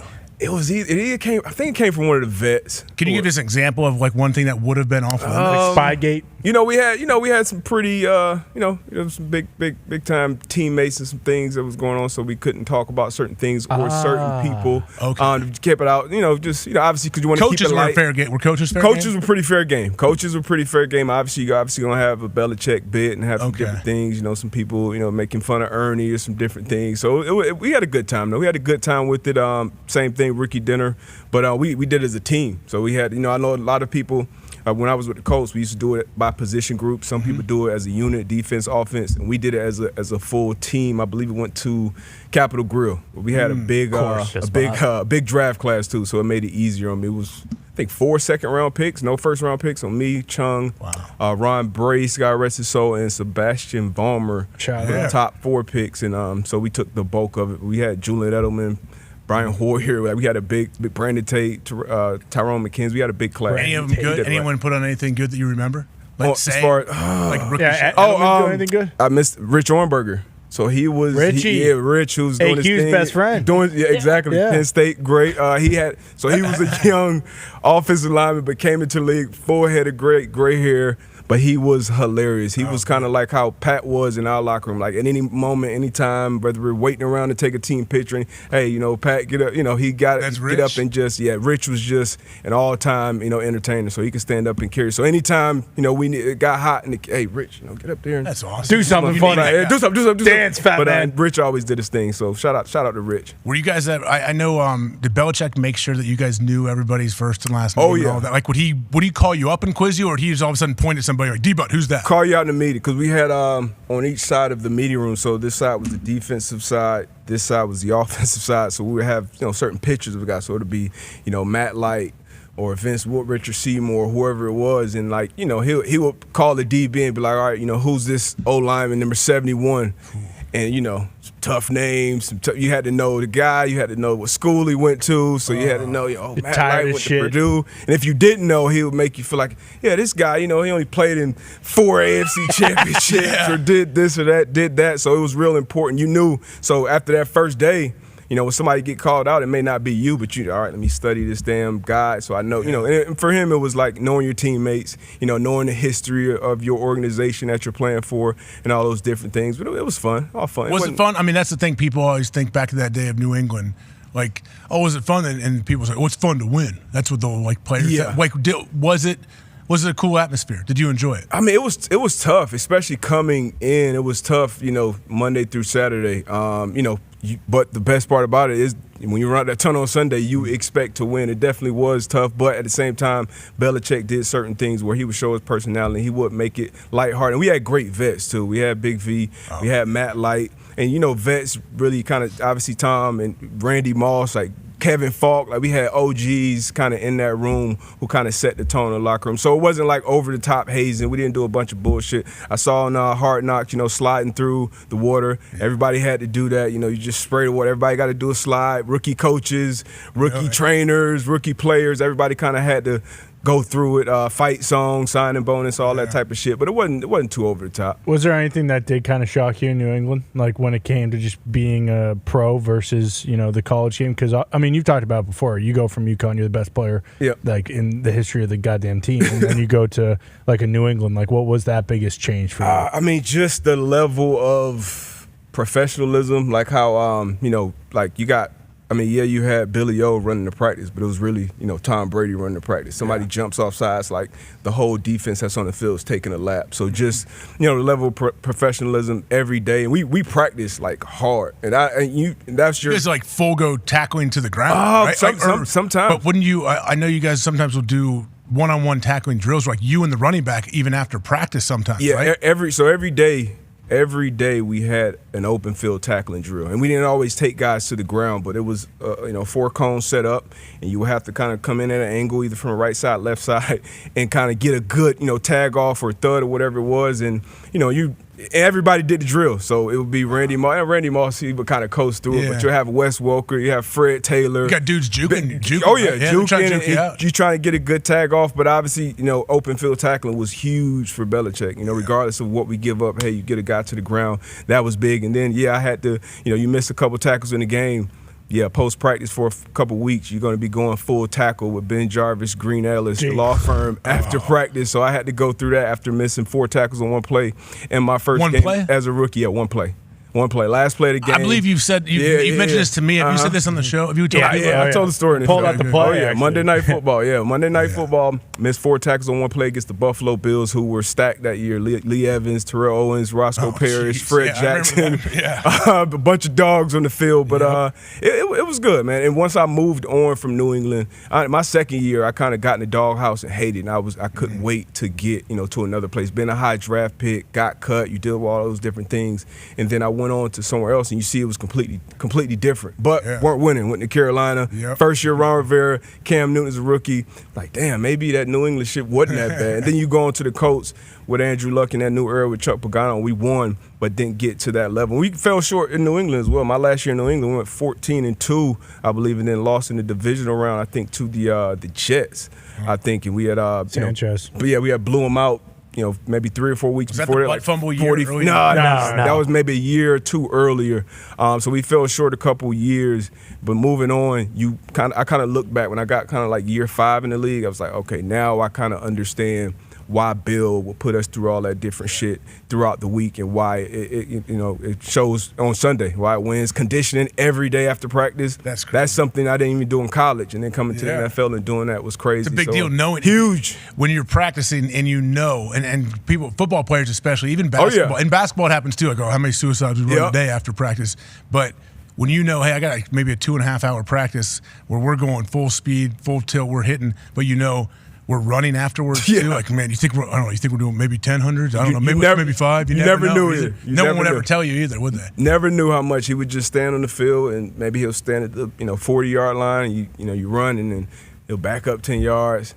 And you just never know when it's going to end. Just keep going. There's something about that never know, because that's exactly I didn't want to know. Growing up too, that's the same with me. Like high school, college, we never knew what the run was. You're always trying to ask them what are you going to do. You never know when you don't know when you're finished. I think it helps you. It sucks in the moment, but it's kind of it gives you a mental edge. Were you one of those guys though who wanted to know the full workout? I want to know running, lifting. I'll lift all day long. Running, I always killed me all day. The run always killed me.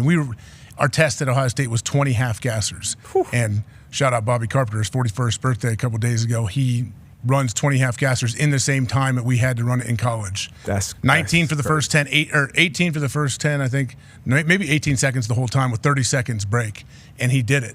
Filmed the last one.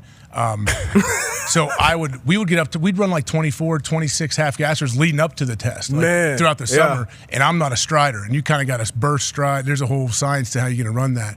And that would mess me up mentally when I knew that was coming. Sure. Well, yeah, bad knees too. With the Patriots, one of the big conversations with Bill was always like practicing in the elements instead of going inside. Was that something too that you did that was like, all right, what the hell are we doing here?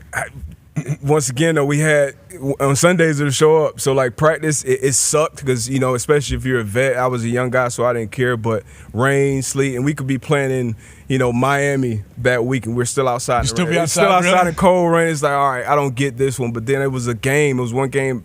My rookie year, actually, Tennessee, we beat him like maybe 59-0 or something. That's when Brady threw for like 6 touchdowns. And it was like a flash blizzard out of nowhere. Yeah. So like Tennessee, we saw him pre-game, and we just knew like we're gonna beat that. They're out there looking at the snow like, oh shit, snowballs and shit. And we didn't know it was coming either, but we were obviously more prepared than they were. So practicing in the elements, once again, it showed up on game day. But as a player, you hate it. All that shit you got to put on. Some guys are out there in hoodies and different thing. And Bill, he didn't care. He was like, hey, get you some shit, get you some cleats that work. Come out here ready to play. It's New England at any point in time. And that was a big advantage for them when they got in the playoffs. It was always going to be some type of shit that happened at Foxborough and Gillette Stadium that usually benefited the Patriots because, more times than not, they were more prepared for it. Do you trust a dome team? Say you play in a dome, you play indoors. Do you trust that team as much as you do an outdoor team? Like Kansas City, we know they play in all the elements. But let's say a team like Detroit makes a run, they continue through the regular season.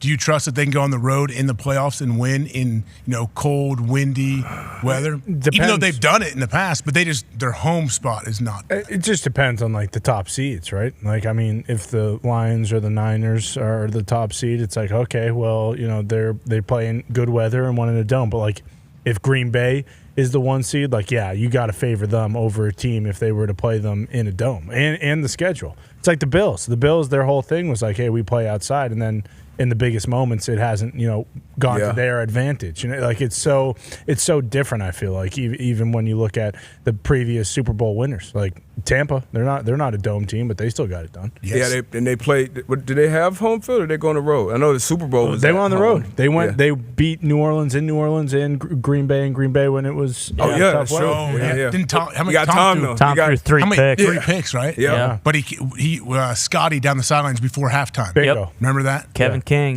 sure do. That was like a throwaway play. That was nuts. Remember he was off the field and then took his jacket off, ran back. Were they going to spike it or kneel? What were they going to do? They were going to do something. They were punting or they were kicking the ball. I forget if it was a field goal or something, but Tom legitimately took his big heavy jacket. Brutal. Yeah, devastating. It depends on the quarterback for me. Like Tom, obviously was Tampa, but it's Tom Brady. So that's when I think hand size comes into play. We talk about hand size going into the combine, and they always want to talk about it.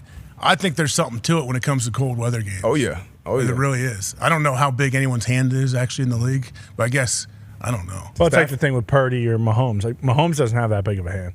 Really? Yeah, that's always the conversation. Like, oh well, this guy's got a 10 in one hand. What's Mahomes'? And then you look at it, and it's not as big. You got as to test their grip strength. I got a grip strength tester at home. A little digital readout. You squeeze it. So maybe if I could send that around to all the quarterbacks. Yeah, that actually would. Think that would help? Yeah, it'd be a huge. Wonder where Aaron would claim that he would have the. I mean, he's got monster mitts, giant hairy knuckles and hands. Yeah, his hands are gigantic. So yeah, he holds NFL football and just engulfs the thing. Yeah.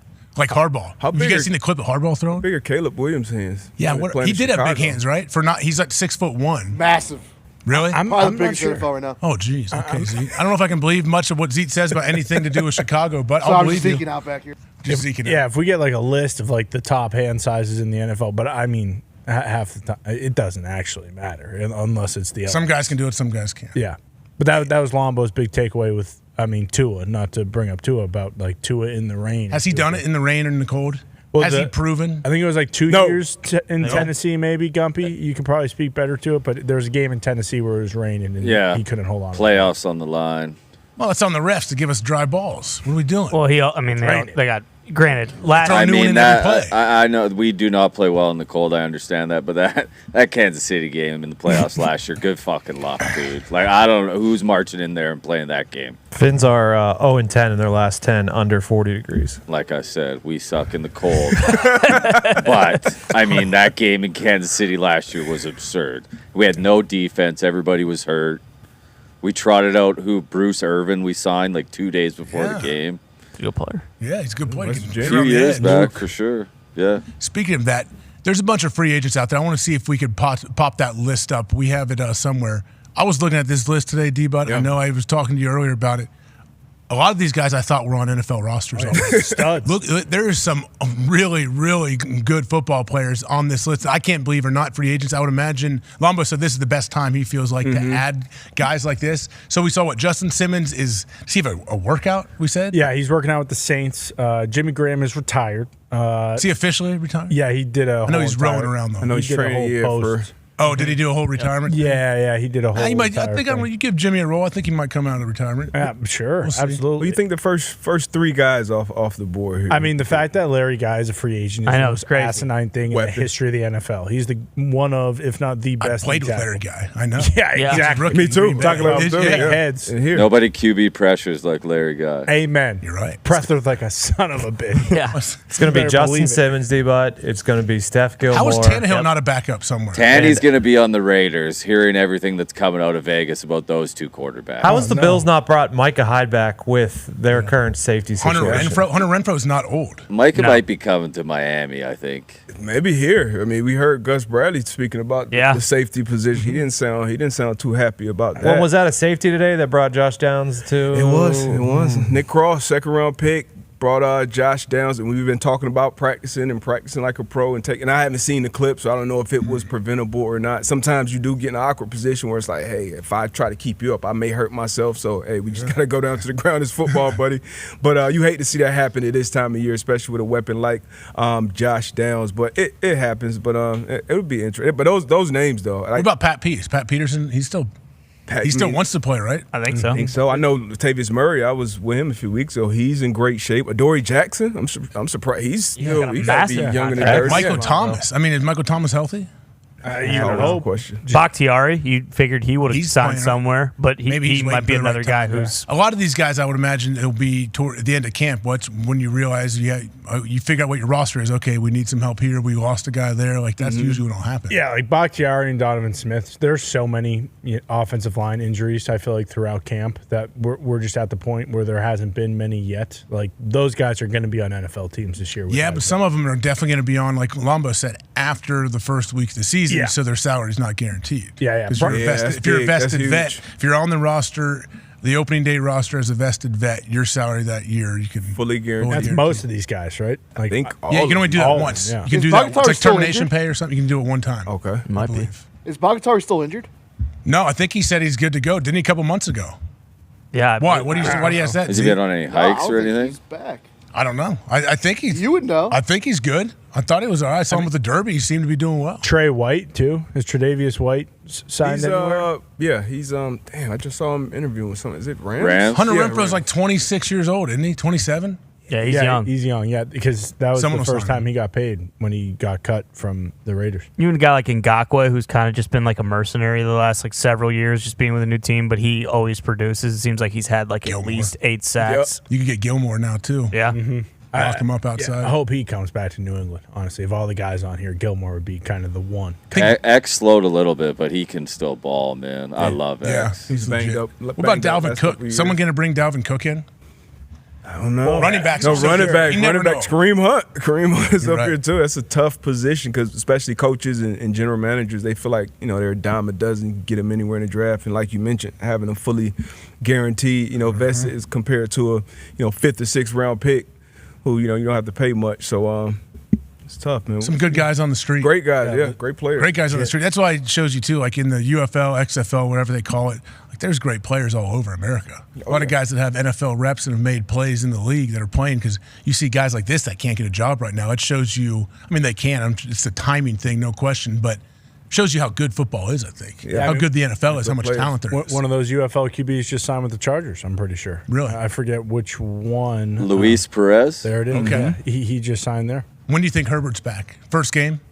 Well, it sounds like that's a pain thing, right? Like, is it going to be Plan or one of fashion. those? It feels like to me when people have had it, it's definitely you just want to find a way to make sure it's not lingering throughout the whole year.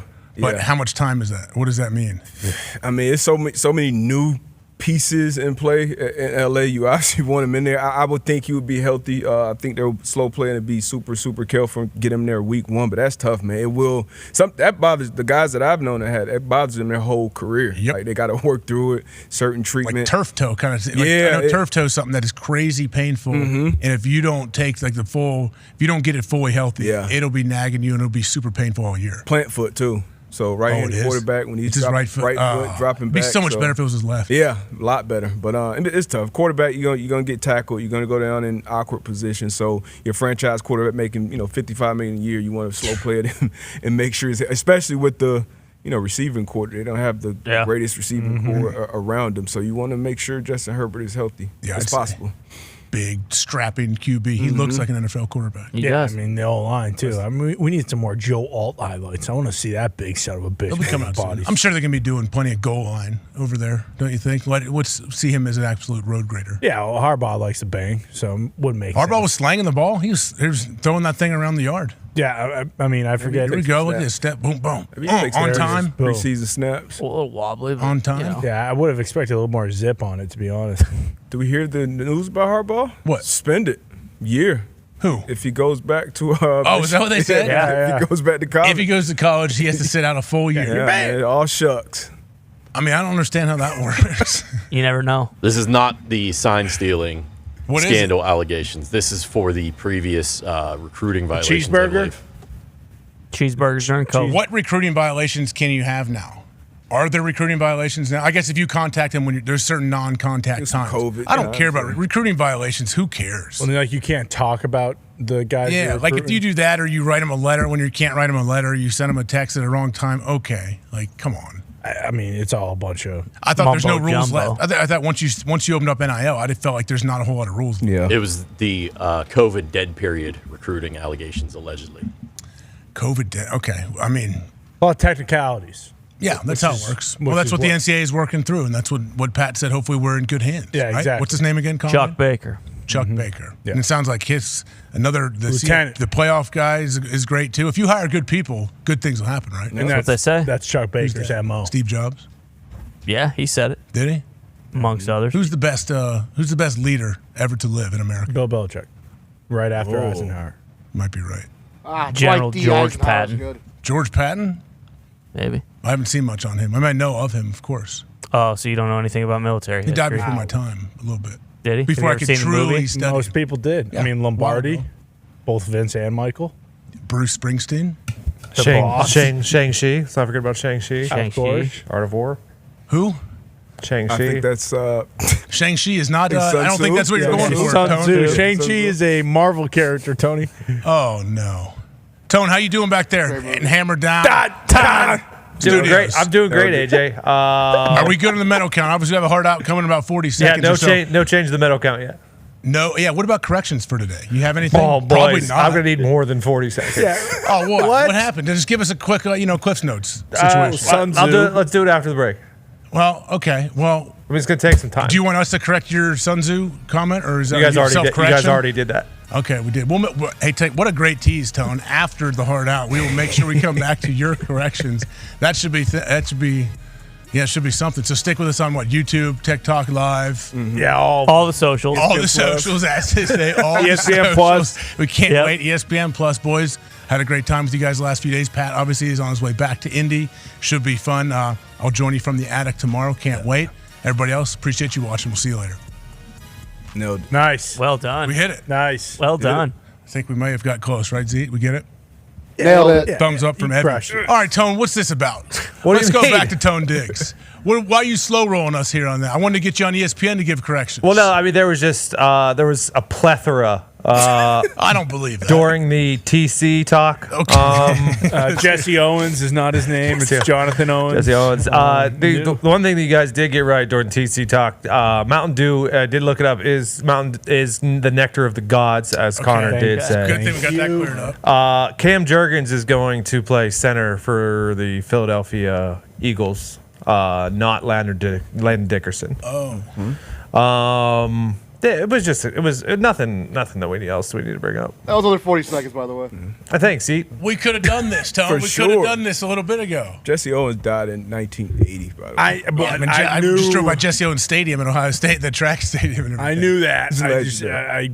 that was the first name, and it's Oh, Jay okay. Owens. Damn. Olympics too, yeah, I get it. Yeah. You can see it. Thank you. Is so Simone Biles' husband, Jonathan Owens, correct? Yeah. He's a DB. When was he drafted by Green Bay? I don't know if he was drafted by Green Bay. So I mean, He was on the team he's going to be last on the year. roster for the He Bears? got reps right? last year, though. Yeah, especially he did late in the play. season. He did. He got a deal. He got like a couple The million. Bears brought him in. Yeah, so good. So she'll be going to Bears games. Oh, yeah. For sure. How tall is Simone Biles? not tall. 4'8", I believe. Is it really 4'8"? Yeah, for shoot. I'm being serious. My sister-in-law she was an Olympic gymnast. She's barely 5 foot. So like, yeah, to think the gymnasts and how they Your like, sister-in-law's Mary Lou Retton. No, her name's Alicia Sacramone. She was in the Olympics. But Winchester Station, great. oh yeah, she got a sweet video in college. She's southpaw. She knocked a dude out. The dude asked her to hit him. She clocked him. He kind of fell face first. Is there anyone in your family who isn't some superstar? Yeah, she just got back athlete from that's- Paris. Actually, she picked the Olympic team that won. She was a big part of picking the team, I guess. Yeah, it is weird how it's all connected. Yeah, don't you just got any like schlubs for brothers-in-laws or Just anybody. sisters-in-laws? I don't know. It's a good question. Yeah, answered no. Just like a guy who's like a mechanic. Well, now because there's not that many of us. Can we get a goddamn mechanic? we get a ball. We need a mechanic. I mean, you've got actually. a, We you've could got a use Stanley one. Cup champion. You got a gold medalist. So you got Brad from Home Improvement. Well, I don't know. Not blood related there. Keep Good going. point. ZTB's Brady- every time, Ryan. Brady Z to the Quinn. B. Yeah. Brady Quinn. Next VP. Alicia, his wife. Brady married a gymnast. Yeah, Vance. She's- Vance is your brother-in-law, right? Who? JD. JD. He is not. I'm not related actually, but I hear some people tell me he looks eerily similar to you. I've been tagged. He's I've been taking some tagged. shots last night. I've been tagged quite Is he quite really? a couple times. JD Oh, taking from some shots last from night. the new guy, right? Yeah, from new Waltz. VP, yeah. He did take He a came shot. out hot. I did see that actually. Now that you tell me, From Yeah. the DC, guy ran a 4.4. I was gonna say that's a state champion head football coach formerly in Minnesota. Yeah, and Oh, really? And he tweeted, Yeah. "Great day to enjoy one of the greatest drinks of all time." # Diet Mountain Dew. Yeah, That see? someone brought Did he back up. really? Yeah, people were saying, "Hold." Oh, the so phone. he's Nectar taking the shots gods. all over the place. Oh yeah, big time. Okay, it should be a fun debate season. Sure. right? I mean, if, Are there debates coming up? Should be entertaining. I think that's a debate in itself. If they're going to be debates, yeah, I think so. I know there's an interview Monday. what if like Walters? is there an interview Monday for who? Who they doing? Elon and Trump are doing an interview. Like who is someone interviewing? They're interviewing each other. Oh, that should be good. That'll be great. That should be good. I'm being dead serious. Yeah. Did you guys watch Bryson with Trump and his break 50 Break thing? 50. Yeah. No. That whole thing is hilarious. How it works. I was how thoroughly Bryson- impressed with his golf game. I know. He looked. Yeah, he was smooth. Bryson is such a cartoon character, just hitting the ball 5 billion miles. Like he's awesome. He's doing great. You watch Live? You still watching Live, Tone? I've never. You said you only supported Come Live. on. What, D-Butch? Why don't you watch well, it? one, you can't find it. And then Foxy, you want to tell him? Yeah, whoa, I've tuned no. in to a couple live events because, like, those leaderboards are incredible. The last event I watched, it was like 5-6 guys in contention, all great golfers, all people we know. And there's no easy way to say this. The production is just really bad. And it's just, they gotta fix it. They gotta get we see on Sundays with the PGA Foxy, tournaments. though, how does that happen that when they have what seems like endless money, it's That's just, why you I'm gotta shocked. pay for the great production? That's right? why I'm shocked because I just don't understand it. And maybe, they're still trying to work out the kinks, but it's just not the same, and it makes it a lot harder to watch. And, the big moments aren't big moments because of that. Yeah.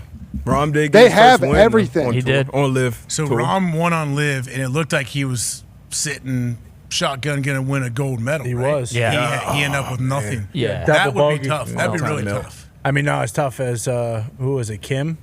Yeah. You saw that, right? Yeah, that's brutal. So if he medals, he is exempt from military service. Yeah. Correct. How do they have to serve like 2 years? 2 years. I believe Yeah. so. You think they'll give him an exemption still because he was close? No. I don't know. In these times, I don't know. So he's gonna have to leave the tour. Boom, go. I also believe he's been living in the United States since he was 10, so he's basically a U.S. Come citizen. and get me. What's he say? Come and get me, guys. Well, What I does don't he know say? if he's going to do. I mean, BTS, who are the biggest stars in the world, they were hey, guess what?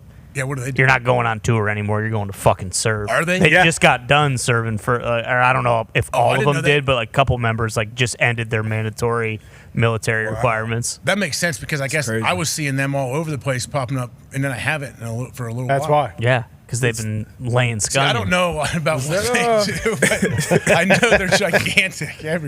Those guys took over the world. Massive. Yeah, Yeah, biggest Mark- pop stars in the world. Did Marketing have to serve? Markkinen served, for Finland. He did a summer last year for his service. Really? Uh-huh. Just got what 230 million in? Yep. Oh, yeah. All right. Thank you for your Who service paid him? for Finland. Utah Jazz. Utah Jazz, our guy Ryan Smith. Shams broke it yesterday. Shams did break it yesterday. Yeah, he knew. I Shams remember that. Always does. Do you? Yeah, but Shams was talking other stuff before the call. I think he was talking about a couple hockey players, maybe. Shams is trying to branch out. He could if he wants to. He's broken NFL picks before. Shams is 25 years old, isn't he? He's very young, and he's very He's a young gun. Yeah. he's very embedded as one of those NBA, what do you call them, insiders, newsbreakers. Sure. He's an old soul. Is he? Oh, yeah. Why you say that? Best friends with LeBron, too. Shams? Yeah, they Shams and got Wendy. it We have both. We have two of LeBron's best friends on the show. Well, Well, I mean, one teammate. Wendy's teammate, confidant, if you will. So I used to watch, when I was in high school, I watched LeBron's team play. And I played with Shion Cotton, who unfortunately in the picture that you guys put, was you put the head on there. He never played. You put it right over Shion Cotton's head. And I played, he was a D lineman at Ohio State. Right there. I think that's pretty sure it's I Shion think you're Cotton. thinking of the wrong year, AJ. I don't know. That's windy, brother. Yeah, well, in that spot maybe the year before was That's Shion. his hand. So either way, that's Wendy? definitely his hand. That's definitely Wendy's little left hand on bruised coaches. from banging in the paint. But I used to watch Wendy. So LeBron, of course, breakaway dunks, boom, killing it. I watched Wendy do this sweet, he looked like Dominique Wilkins in high school. Yep. Dead serious. Breakaway. He may have jumped from the foul line and boom, over the top, on top of a dude. Need the And he video. almost, I'm pretty sure he teabagged the guy on the way down. That sounds like Wendy. And then Wendy he looked ball, up in the crowd and bitch. he gave the wink and a gun to somebody. I don't know who. It wasn't me. Wendy football. everyone passed The out. place went crazy. Yeah. People fell out of their chairs. Uh-huh. LeBron, I think, gave him a standing O right there on the court. Was Wendy? I can't remember. Was he left tackle or quarterback on that St. Vincent? St. Quarterback. He Mary's threw team? 15 touchdowns to LeBron in 2 games. I heard. Thought so. Yeah. Still a Step back, state pull it record. up. Didn't play at Centerville. Did Wendy, honestly, though, other than being an all-state basketball player, did Wendy play anything else? No, I think Wendy was an All-American writer in the offseason. Was he? Yeah. Did he go to Akron, St. Vincent St. Mary's? Did he go to high school with LeBron? just saw the picture. what is real? What is about? reality anymore? Nothing is real that we see going on in the world. And now, Well. I never know anything, especially being in Ohio and trying to figure out what the hell is true or not from you guys. Yeah, I mean, that's kind of the game, brother. It's the game, brother. Speaking of that, you play the wrestling game anymore? Yeah, I've been cutting my teeth trying to. Okay. Yeah, there it is. He did. He attended St. Mary, St. Vincent. Same just like we school fucking LeBron said. would later attend. I used a Golden Flash. He graduated from Kent State in 2000. You're telling me he played with LeBron? LeBron graduated high school in 03. Yeah. Yeah. LeBron's freshman. Wendy's So they Smart gave him an man. exemption to come back and What play. is this He took guy him not under his wing. understand? What are you not I don't know. understanding? I don't know. AJ took him under his wing, brother. I guess I'm trying to understand the role that Wendy played on this team. He was his teammate. Glass eater. He was Started the break. star, brother. I guess He didn't LeBron have a wasn't on the role. team yet. I saw from the free throw line. It was at UD Arena. Great place. Dayton Flyers. Wendy, like shouldn't LeBron, question will, it. like during the game, like Wendy would be like, "All right, that's their best player. I'm gonna lock him down." LeBron, you can worry about scoring this game. So you don't have to worry about both ends. He's smacking the floor. Yeah. Yeah. That's Wendy football. I don't. Yeah, it is. I guess I did. For real though, I watched LeBron play in high school a few times. That was fun. That was an event. Yeah. Whole arenas, 15,000 people. Sells How much out. did it cost to get in? Good question. Did they up the Prices price? were up No. a bit. Prices were up a little bit, but it's like the OHSAA or whatever. He played at the Pete. Thanks, Tone.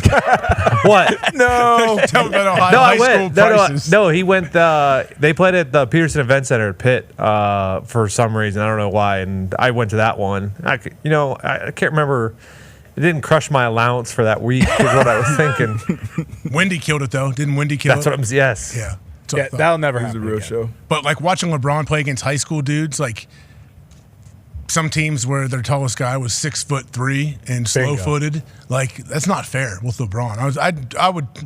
I would sit there and watch those games, but LeBron, do not take one outside shot. You go to the hoop and dunk every single play, which he kind of did at times, but he was killing it from all over. But I remember a few like fast, like full court fast break dunks LeBron had in high school at UD Arena. I remember I was sitting in the end zone view watching one time, and he has like a 30-foot head start on everybody, and he did have a monster, like classic LeBron dunk. Doing it in high school, it was, it's because LeBron, like, you see what he looks like now? That's kind of like what he looked like in high school. He was a man Remember back then. on the front page of Slam at like 16 or something like that? It was crazy. And then over at Oak Hill, was it Mello? And their squad was stacked. I remember some games seeing them or seeing some shit from ABCD camp. Like LeBron was like that hype that he had. We had never. I know Zion had it, but it was especially for that the time era. without social media. Like he Right was before viral. all Like that, everything yeah. he did, it was crazy. It was like right before social media and everything kind of took Bryce off. Harper was kind of like that a little bit when he was in high school.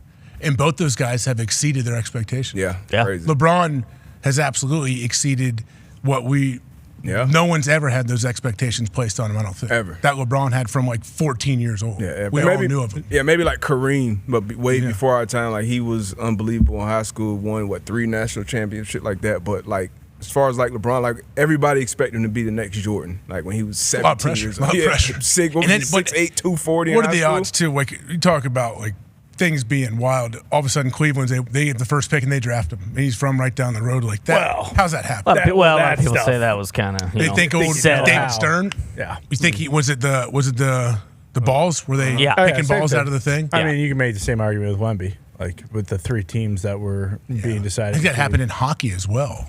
Blackhawks got the first pick over somebody else, right, Nick? Last year, 2 years Anaheim. ago. Yeah. I remember talking to somebody about that. Happened with Someone said, "Don't worry, it's between these 2 teams. Chicago is going to have the first pick." Happened with Derrick Rose in Chicago. Yeah. Chicago kid. Funny how that works He out. ended up being the number 1 pick. We thought it was going to happen with Zion. Everybody thought he was going to end up in New York, but he ended up in New Orleans. Yeah, I would have loved. How's he doing? Zion, amazing, great. When he plays, he's unbelievable. But how healthy was he? he? Actually had a good year last year. It was not the He same. needs to win. We need to see Zion making playoff runs every year. We'll see. What do you mean? I mean, the league. Or get him on a team that happens. Yeah, the Spurs with Wemby. JJ Redick. What is JJ Redick going to do as the Lakers head coach? I grew up a Duke basketball fan. I love watching Probably JJ. be okay because he has LeBron and Anthony Davis, and they're not going to win a title, but How long do you think he stays there? until he gets fired. That's true. Boom. Is that 2 years or is that 10 years? I don't know. It depends. I mean, Shams has been saying, "Hey, listen, LeBron's only going to play 2 more years. Like he's just as good now as he was 15 years ago. So like LeBron should just play another 10 years. He should. He should play until he literally can't walk anymore. Why not? And that's what he has said. He's been like, "Hey, I'm going to do it like Tom Brady until my body gives out." But LeBron is such a physical specimen that nobody can go to the hoop like him. Like when he decides, like, okay, I'm going to go score. Like I don't think you can stop him. Even like passing. I think he shot 40% from three last year. He developed post game, and then you see him on Team USA, and it's like the best young players, the best old players, and he's 39, 40 years old, still the best player on the court. Obviously, looks like still the best player in the world when you see him all together. So, I don't think we'll ever see anything like that again. Obviously, football is a different sport. It's physical, but those big dudes, we've gone to games and sit courtside. You see how big these guys are running up and down that hardwood, like 82 games, and then he went to the finals damn near every year for a decade. So like that mileage, it's crazy what he's been able to do on the court. Like insane. I know. I want to watch JJ, see how they do. It's got to be an interesting spot. Need to trade for Luka Garza. That would help. Which where is he now? Who holds his rights? Minnesota just signed him to a massive new deal. Oh, they gave him the max. Marketing deal. Give him a max. Not the max, but because he wanted a team friend. He's like, no, I want you to sign other players too. So yeah, he's good with whatever. he said, like, give me like 2 years, like 800,000. Just get me on the court. 2 years, 800,000. You think this guy's fucking playing for popcorn and peanuts? For real Get though. the fuck out of here. How many NBA games has Luka Garza played? Well, I don't know. He had the most points per minute in the playoffs. I'm trying to figure out because I remember Luka Garza in college very well. But yeah, he's fucking unbelievable. He just needs a spot he can get in the game. How Ty talks about him, like this guy gets in and averages 28 a game, but I don't know how many games he's been on an active NBA roster. I mean, every game that he played, they won. Yeah. This playoffs. So I don't know. What is that? How many? He would just come in during blowouts. Yep. What?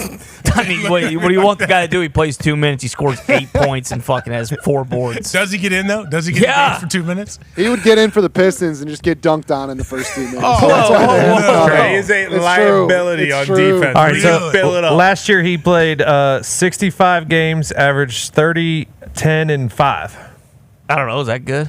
Where was this? Go back there for corrections. Yeah. What team was he on? The Minnesota Timberwolves. He averaged 30 a game. Yeah. 30, 10, and 5. Correct. Are you sure, Tone? Where are you getting those stats? Google.com. Okay. All right. I stand corrected, Ty. If he's averaging 30 a game, that's on me. I mean, if he was in the pick and pop with LeBron, Oh, my bad. Hold on. See ya. Hold on. Yeah. That was Kobe, Shaq. Good luck. Old news. that was if he was given the amount of minutes he should have been given. so if you extrapolate what he was doing over the course of a full game, It's 30. 30, 10. But in reality, 10 it might be like and 1.8. Because he played 5 minutes a game and scored 4 points. So You do the math. you tell me. So 4 times. I stand corrected. I guess, yeah. He just needs more minutes. Guy just needs a shot. Just needs a shot. he could easily average 25. His plus minus might not be great, but Oh, here we go. Let's see if we have any stats. See? There's the math. So this past season, 25 games played. So what is it when you say 25 games played? Is he being pulled up like midway through the year? Yeah, he's on Yeah. a two-way. He's on 2-way. So does he go up and down throughout? yes. So do you go play? And he goes and plays in the G League and Does he? like no bullshit. Kills lights it up. Yeah. So it's just a matter of time before he breaks out. No. Probably Whoa. not. Probably Why? not. Why do you say that? Unfortunately. I mean, when Foxy said that he played for the Pistons and got dunked on like every other trip down the court, that's why it hasn't really worked. We can teach him to play D, right? We can't teach anybody to score like he can, but we can coach you to play D. There's a man that would be a 3-on-3 Olympic legend. That is a Amen. good point. Yes, That is a good point. He averaged 37 a game for the Iowa Wolves. Exactly. 12 Iowa rebounds, Wolves. 3 That's a assists, G League squad. 2 blocks per game. Bingo. MVP if he would have stayed the whole season. Okay. Well, maybe next year, right, Ty? No, we don't. He doesn't need to be playing in the fucking G League. Just what told JJ to make a trade for him? Bring him over probably to the I show. just did.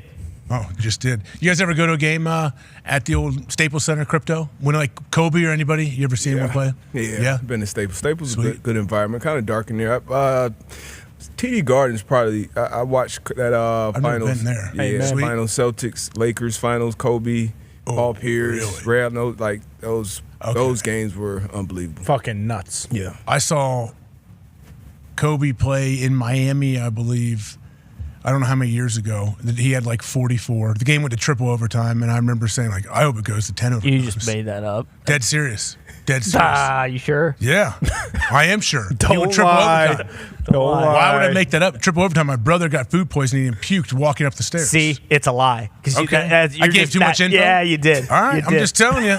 I was there. That's why that one's not a lie. Couldn't make up a fucking rookie year story in the NFL, but you could make up some bullshit about it. About Kobe Bryant. Make up a story about Kobe scoring like 44, and they lost the game, though. I do Triple remember overtime. After talking about Luka Garza averaging 30, but then Ty questioned you about Kobe dropped 40. You're lying. You're lying. Luka Garza may have been in there. May have been guarding Kobe that game. He scored 45. Should have been. I tell you what, if he would have been, Kobe wouldn't have scored 44 that night.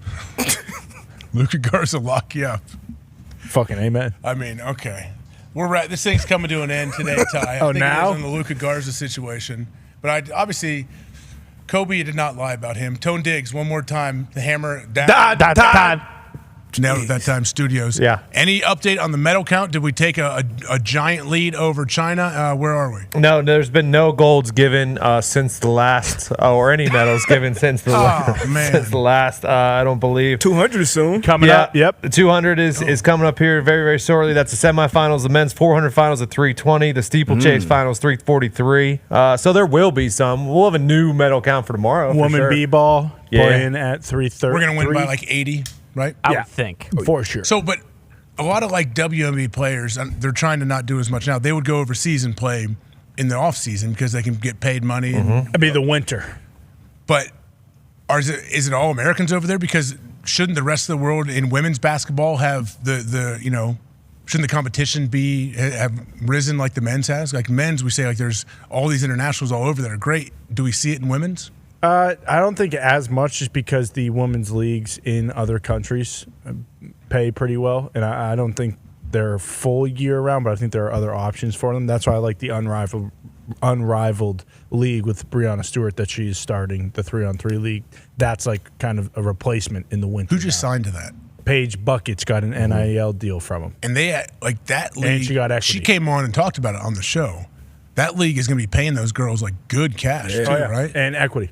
So Paige Bucket's got equity in a team. Can we watch it somewhere? I think they're still figuring all that kind of stuff out. And they're going to play this winter, be the first season?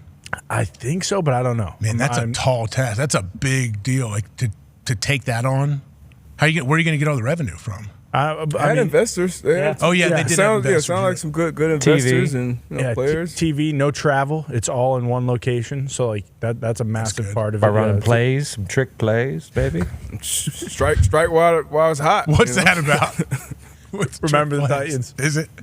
I do have an update, actually. I just found one. Oh, is it Sun Tzu? It's weird. No, it's weird, though.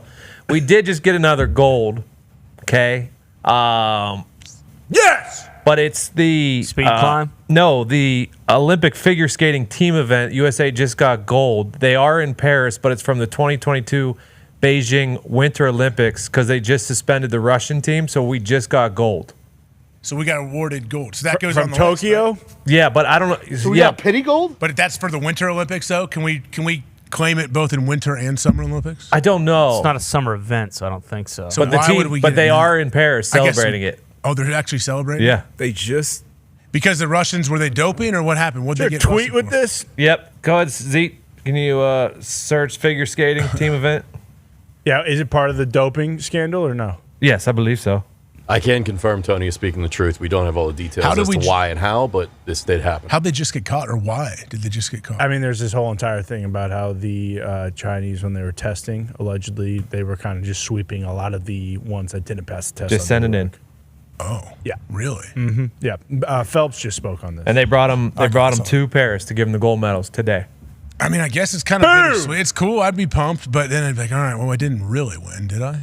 Absolutely. It looks like they brought all. I guess you did, yeah. Looks So, like they brought all the teams there from that 2022 Olympics So to give whoever them was different in, medals. like whoever was in fourth, do they give them bronze? Like It looks like they it. do all this. Yeah, pretty sure. All right, yeah, okay, good for you guys. Think about how many people were talking shit to this whole team about not winning, and now 2 years later being like, "What'd you say, bitch? Yeah, what happened? You guys suck. You only got a silver medal. Yeah, you see this around my neck? What is this? Gold, bitch."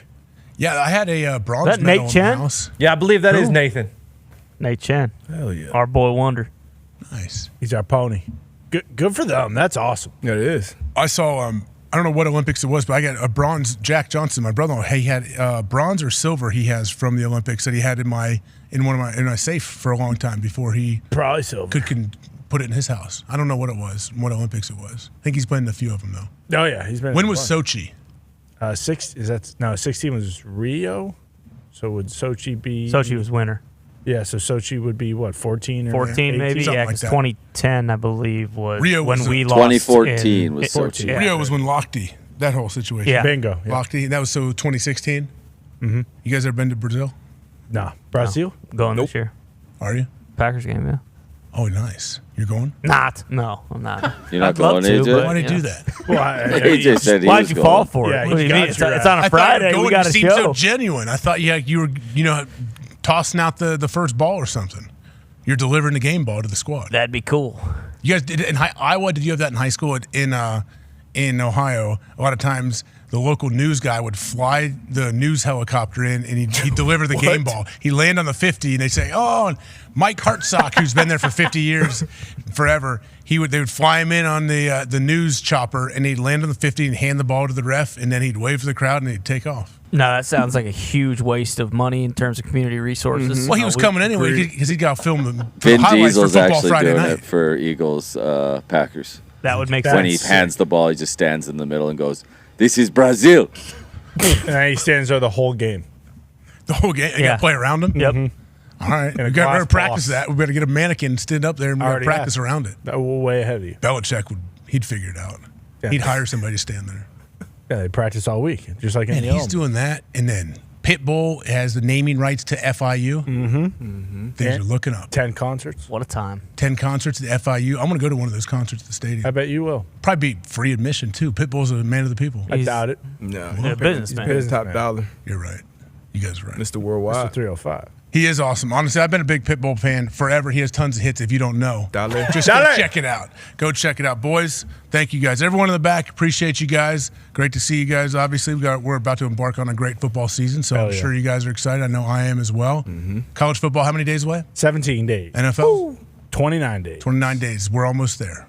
We're just going to have a few more weeks of some nice fights, some open-handed guys. Let's open-hand punch. We don't need to close our fist if we're punching helmets. Yep. Even if they have a Guardian cap on, just open, boom. If you need any, need to watch anything, Boss Rutan. Check out There you Boss go. Rutan. He will Bang show it up, you bang how it to up, bang hit. it up. He'll show you how to hit with the Panda. palm of your hand. Yeah, he knows what he's doing. But yeah, Pat will be back here tomorrow, correct? Yep. Pat's gonna be here. I'll be in the attic, boys. I'll see you guys through the screen. Yeah. But appreciate you, buddy. I know you'll be back to. I think you're going back and forth. Yep, You yep. travel everywhere. So good for you. Great job man. hosting, Hawker. Thank you guys. Hell yeah. Appreciate Hawker. it. Good I work, love coming in here. It's honestly fun to see you guys and see everybody in person. I love it. Looking forward to the football season. So everyone tuned in to watch, to listen. Appreciate you. Show will be back tomorrow. We'll see you later.